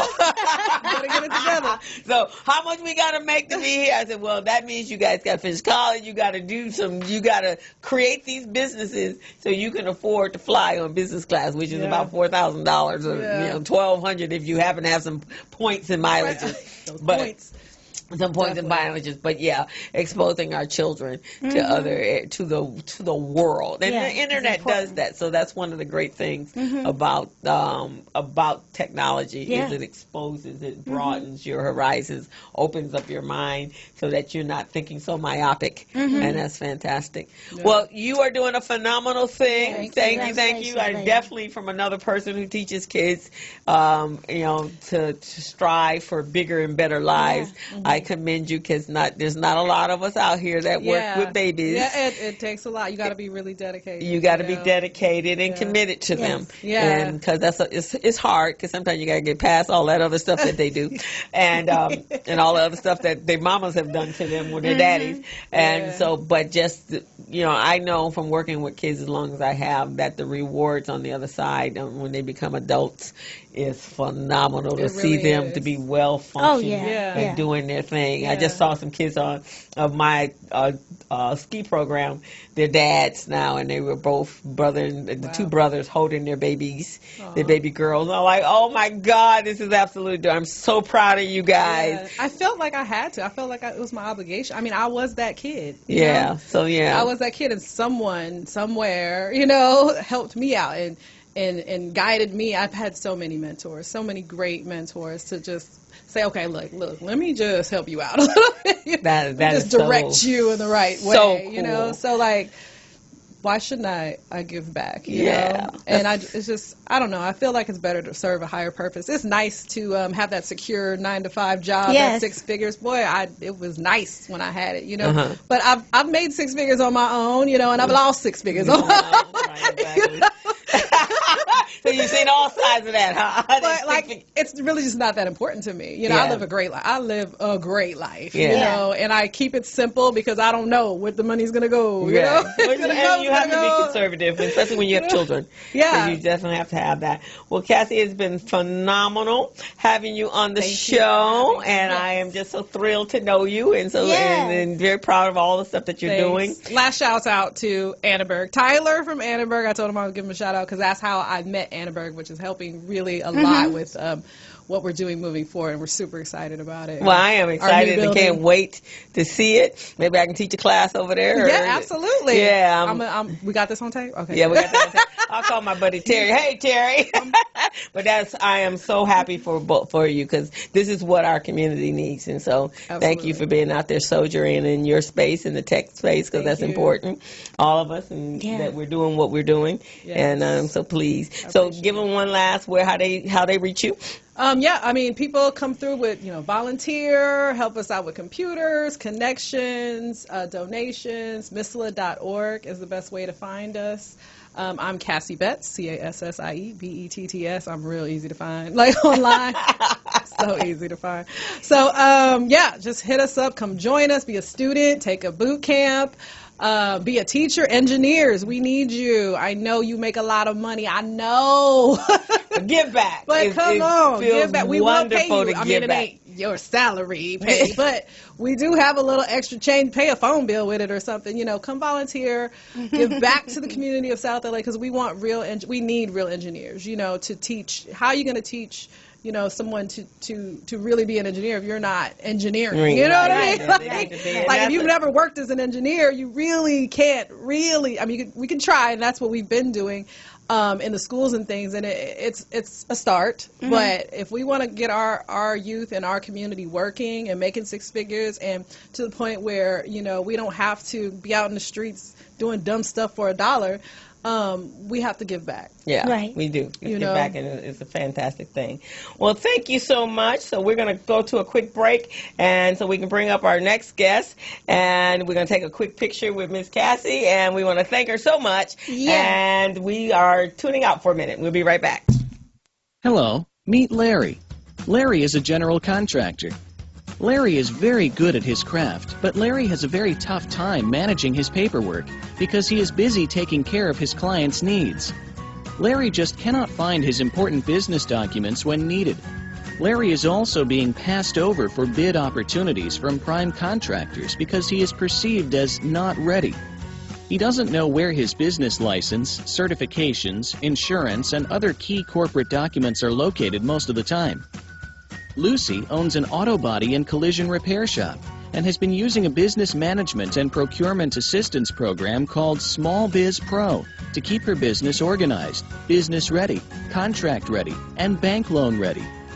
Small Biz Pro is a 3-in-1 cloud-based business management, procurement, and market research assistance system designed to help businesses become business ready, contract ready, and bank loan ready.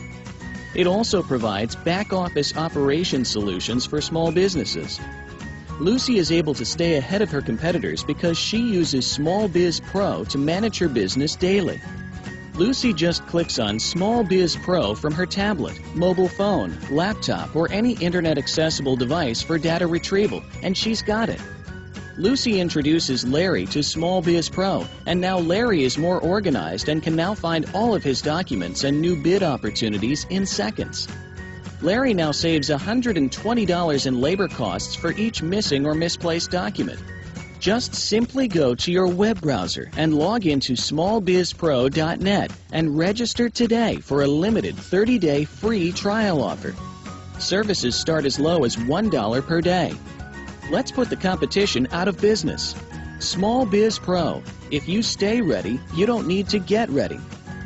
Register now at smallbizpro.net and begin saving money. Email info@smallbizpro.net or call 626-533-1186.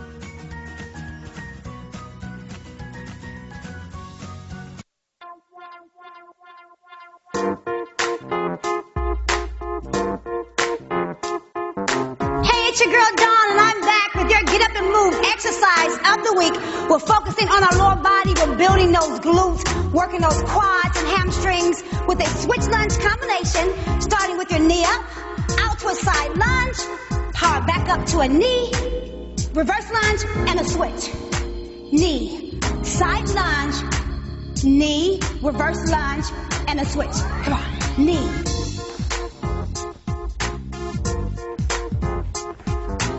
Knee, side lunge, push off, knee, reverse lunge, and a switch. There you have it, our exercise of the week, a switch lunge combination. Now look for the full video with a complete workout. Go to getuperica.com and follow me on YouTube, Instagram, Facebook, and Twitter. See you on Monday.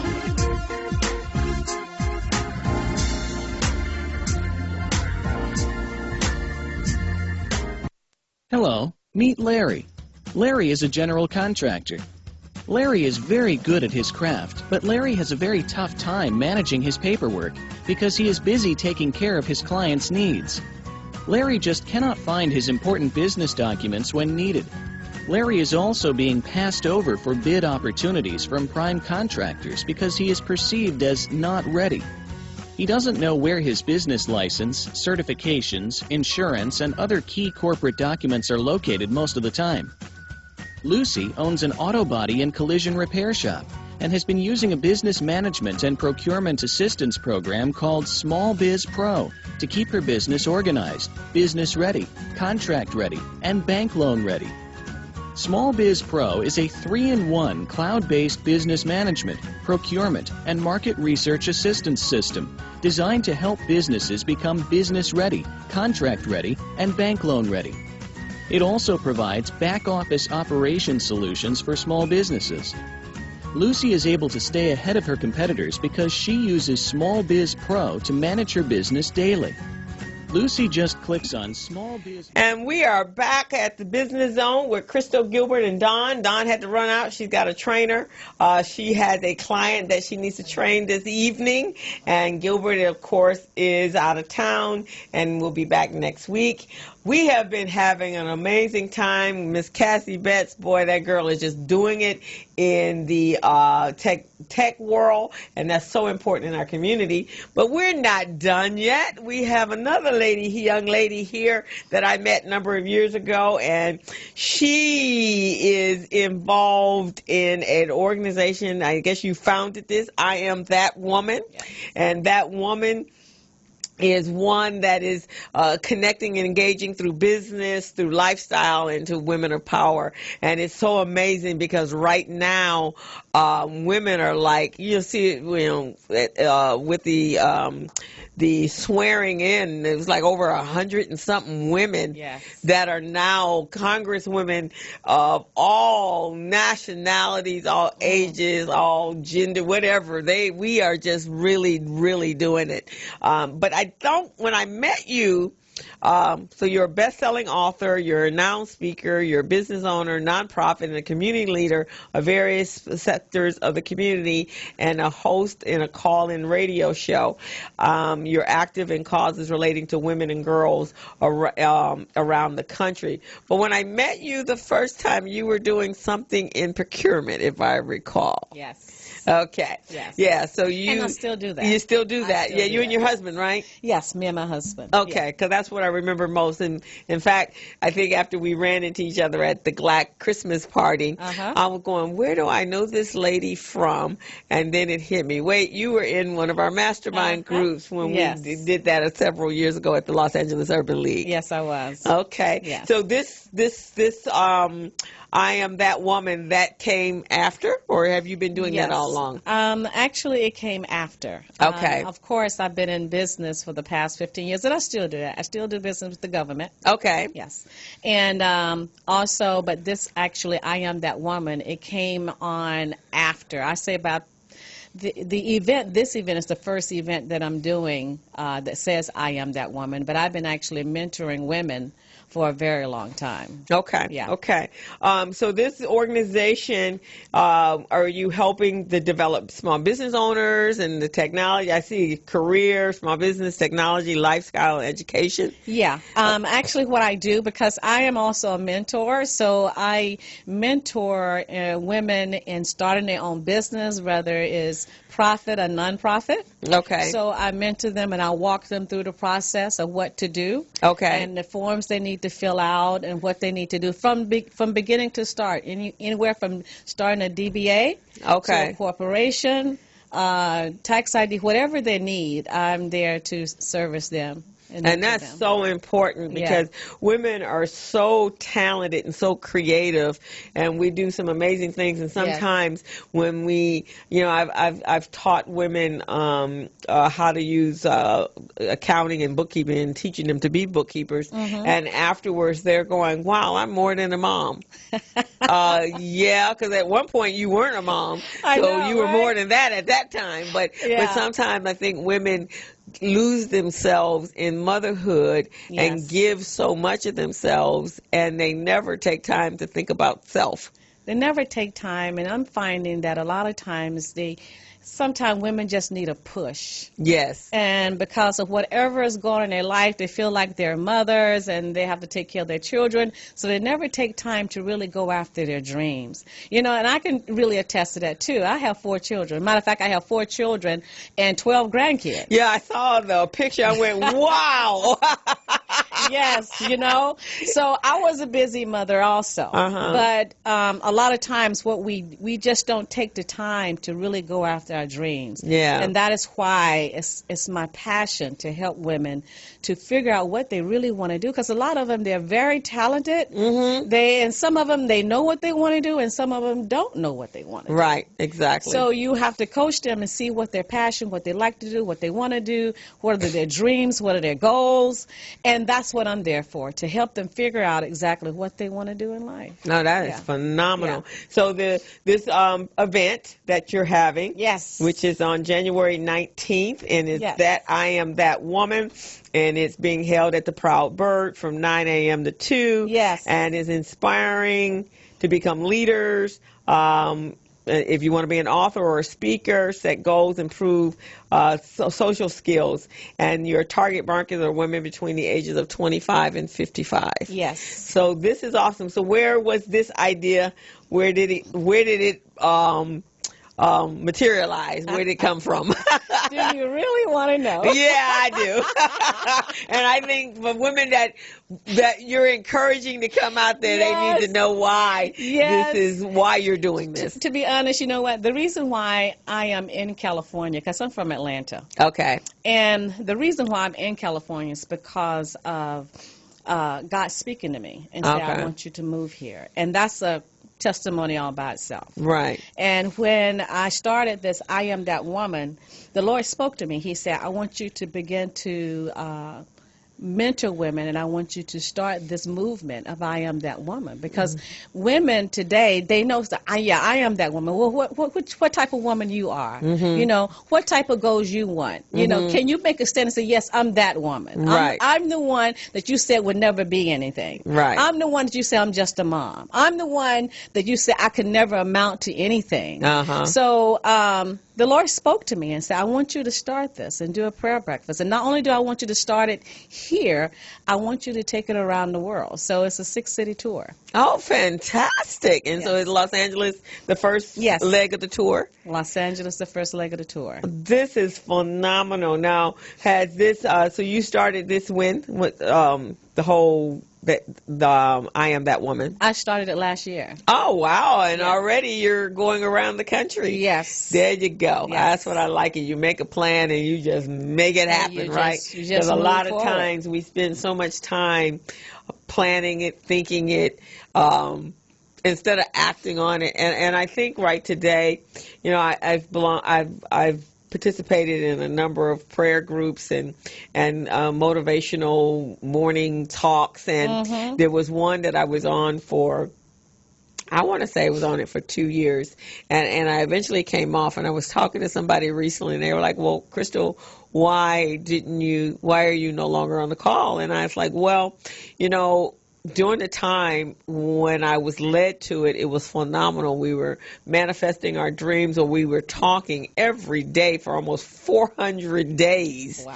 And I had put things in place to make happen, and everything that I put in place was happening.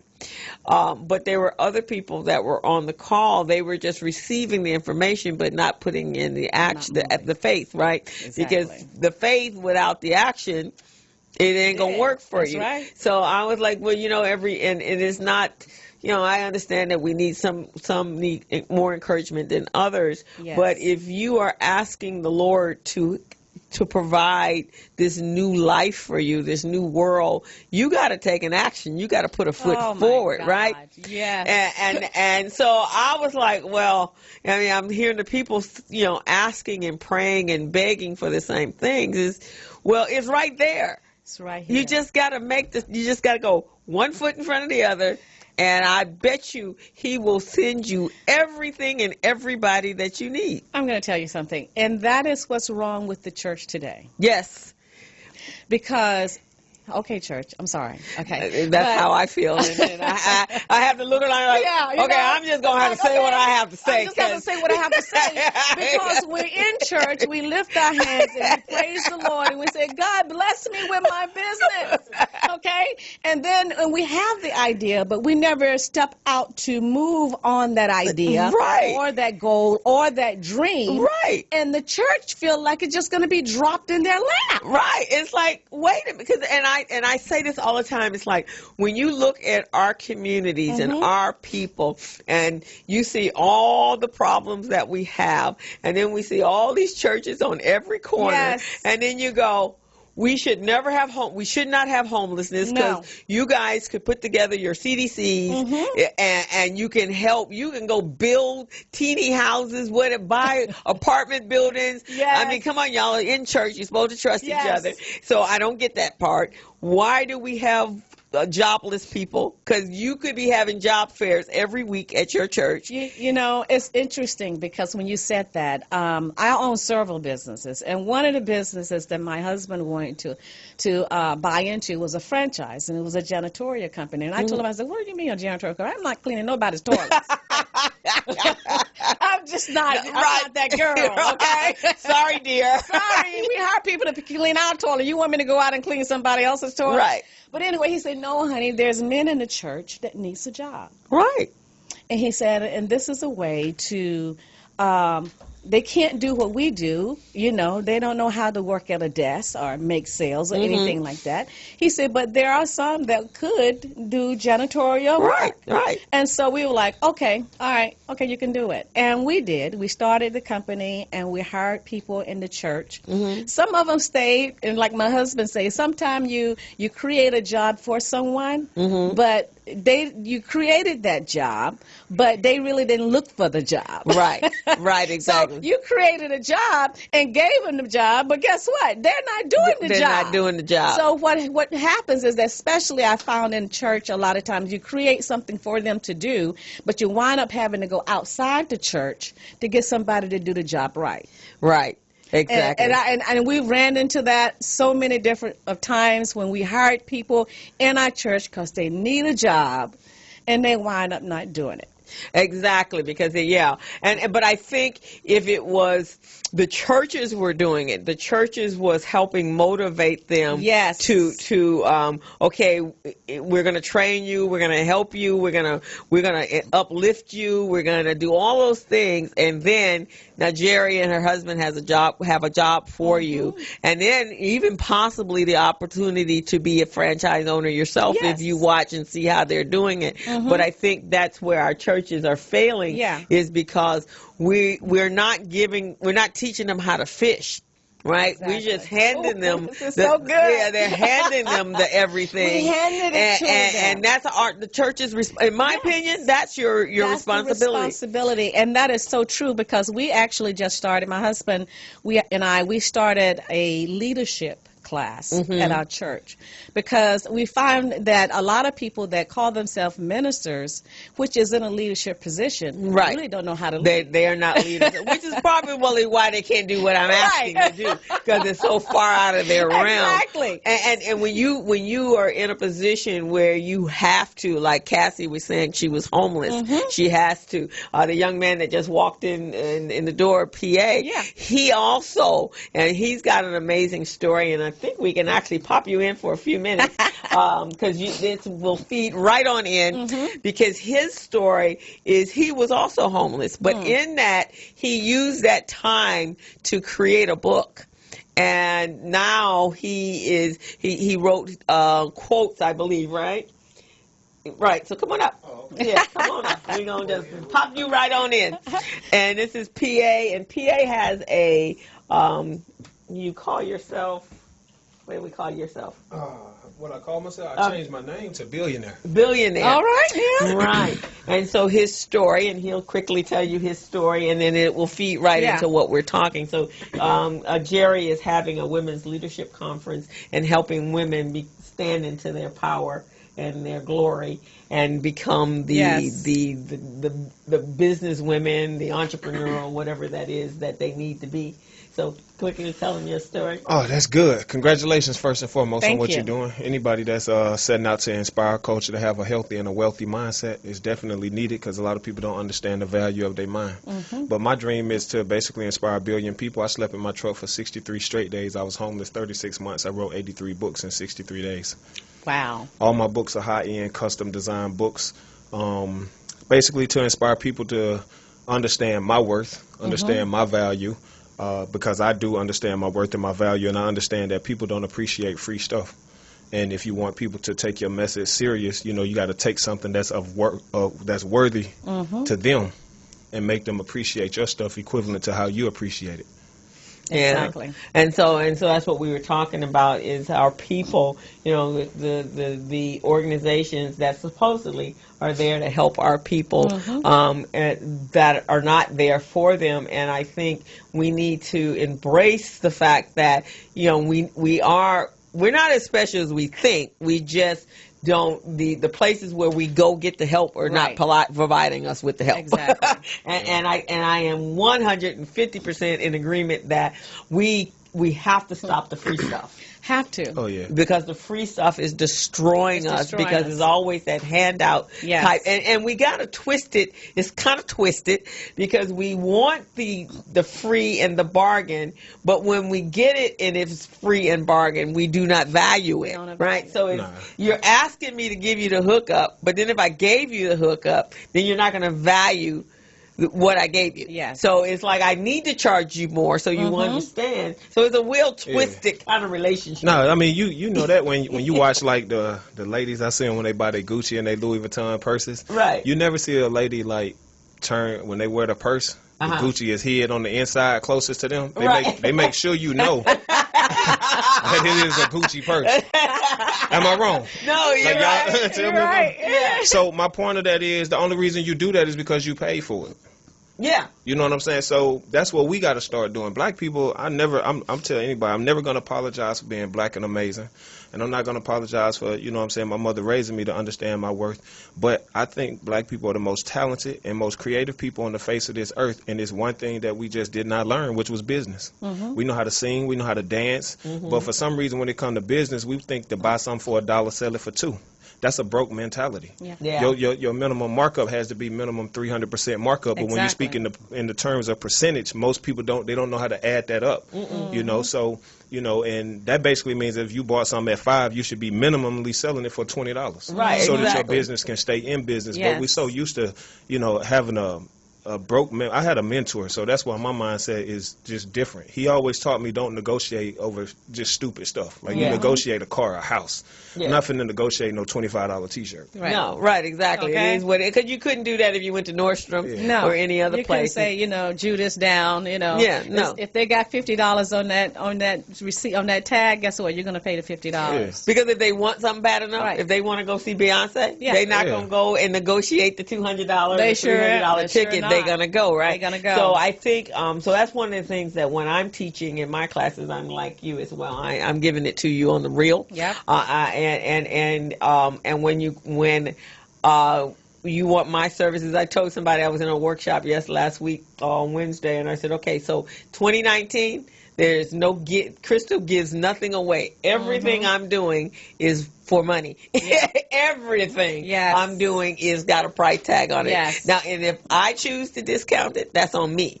Exactly. I don't ask you. I'm not asking you to tell me what you want to pay. Right. I'll let you know that is. And then the other thing is they come to you and they want. And somebody recently came to me and needed a 5-year financial projection for a business that they were someone's going to invest $8 million in.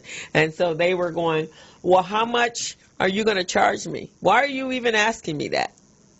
Because first of all, that's a higher level of consulting. If I'm going to create 5 years of forecast, financial forecast for you to get to qualify, so that an investor will find your business valuable for him to invest in. So that's not even a question how much I'm going to charge. That's just, what time frame do you need it in? It's the mentality, because I look at a lot of times, I say, you know what, even in personal development, and I think that's a lot of things, that's another reason, and that's the piece that's also missing in our black community, because we don't really develop ourselves. We don't really invest in ourselves to even get better in life. Right. It's like, okay, if I have to go and pay Les Brown or John Maxwell, okay, if I go to one of their classes, guess what? I'm going to pay you $5,000. Have to pay, but that's an investment in it's your an investment future. In my future. But a lot of times, if I say, okay, I'm going to charge $5,000, they're like, girl, that's too much. Yeah, no. Well, you know what that is. I've learned exactly what that is. A lot of times, what people is really telling you is, I don't have that in my bank account. They just don't know how to they just don't know how to straight up tell you. Because I sell a book for $963.36. Everybody told me that was too much, but this company called Toshin, they sell a book for $1,000 and $6,000. But nobody called them and said that was too much. Yeah. So we only seem to devalue it when it's sold by a black person. Yeah. We don't think that a black person should be able to sell the same kind of shoes as a Louis Vuitton for the same price, as if we didn't put our own creativity. I'm just as innovative and just as creative as those big companies. So, and the knowledge that we believe that when it comes to knowledge, we'll take a raggedy bucket car, we'll go pay $300 for an alternator, get that fixed. We'll get that tuned up. But we don't believe we should pay to get our minds tuned up. Yeah, exactly. So you got to pay people. If someone can teach, people think that knowledge is free, and I tell anyone, if knowledge is so free, then let me go to Google all this free knowledge on how to get wealthy, and now let me see your bank account since it's so free. Why aren't you applying that knowledge if it's that free? Yeah, because you need somebody to help coach you and encourage you to do that. And I truly believe this, though. If a person really want to buy into anything, and if they don't have the money, they'll go find the money. They'll find it if they value it. Yeah. If they value it, they'll find the money. They'll go to but somebody. They'll tell you that I don't have that. Yeah, and they'll go to somebody that doesn't look like you to do it because they feel that their information and knowledge is much more valuable. Unfortunately, we didn't run out of time, so I want you to tell us about the conference again. Okay. And I Am That Woman is coming up on. What is it? I'm sorry. January 19th. I'm going all the way in September, okay? No, it's January 19th. It's going to be at the Proud Bird from 9 o'clock to 2 o'clock, and we're there empowering women to move forward in their business, in life, in their career, in their lifestyle, because I truly believe that if women have the opportunity to learn more and to be pushed and to be empowered more, they would do more. So, and this is the year, and this is the time for the woman. I don't know if you guys know that or not. Oh, yeah. I'm going to tell you, Congress right now, the House on yesterday. It is the time. If you didn't know it, you know now. Oh, yeah, you know now. So I'm telling you, ladies out there, you know it's time for you. You need to get up and show up. Okay, here at this conference at the Proud Bird on January 19th, because it's going to be off the chain. And what's the cost? The cost is only $45. Okay, we were just talking about that cost, right? You can make that work. $45 is nothing. You can sell some cans. You can sell some cans on that one, boy. You can make that happen or borrow from somebody, because that's going to be an invest. Ask them to invest in your life. Yes. And it's just been a pleasure. Definitely, I think I'm going to come. The 19th. What time does it start? It starts at 9 a.m. And so I'm going to manage. I'm going to come on over there. I have to see. Is that a Saturday? That's a Saturday. Okay, I might be a little late because I got tennis in the morning. Okay. But I'll do a couple hits of tennis. But I'll see if I can. And also, we have a couple of vendor spots open. So if you are a vendor and you would like to showcase your product, give me a call. Okay. Yes. All righty. And how do we find you, Mr. Billionaire? Oh, you can go on Instagram. I'm on Instagram, Billionaire PA. Don't follow me. Lead with me. We need So we got to have you for a full show, right? I think you've actually been in the studio, though, and done some shows here with Felicia. I'm good with 10 minutes. I don't need 10. And some people that you give them a whole hour, they still ain't saying nothing. Still ain't said nothing. I'm good. So very true. So it was great that you stopped by, and it has just been an awesome, awesome day. Yes. We've had some, and then so I'll provide you guys with the video clip, and you can use it. You can use it to market. Okay. But Perfect. yeah, I think it's definitely the year of the woman, and I know as a female entrepreneur, and I've been doing this for 30 years, that this is the most incredible place. I can't even think of what I would do for someone else, because I'm shaping my own dynasty and my own destiny, and it's just wonderful. That's okay. And so we are going to tune out. We will see you next week. We have we got some incredible guests next Friday as well. So you are tuned into the Business Zone with Crystal, Gilbert, and Don. Both of them are gone, but they will be back next week. So you guys have a fantastic weekend. Happy New Year, and we'll see you next Friday. Bye-bye. As a small biz pro, so we roll, using procurement, program, and control. As a small biz pro, so we grow, using procurement, program, and control. I'm a businessman, yes, I'm an entrepreneur.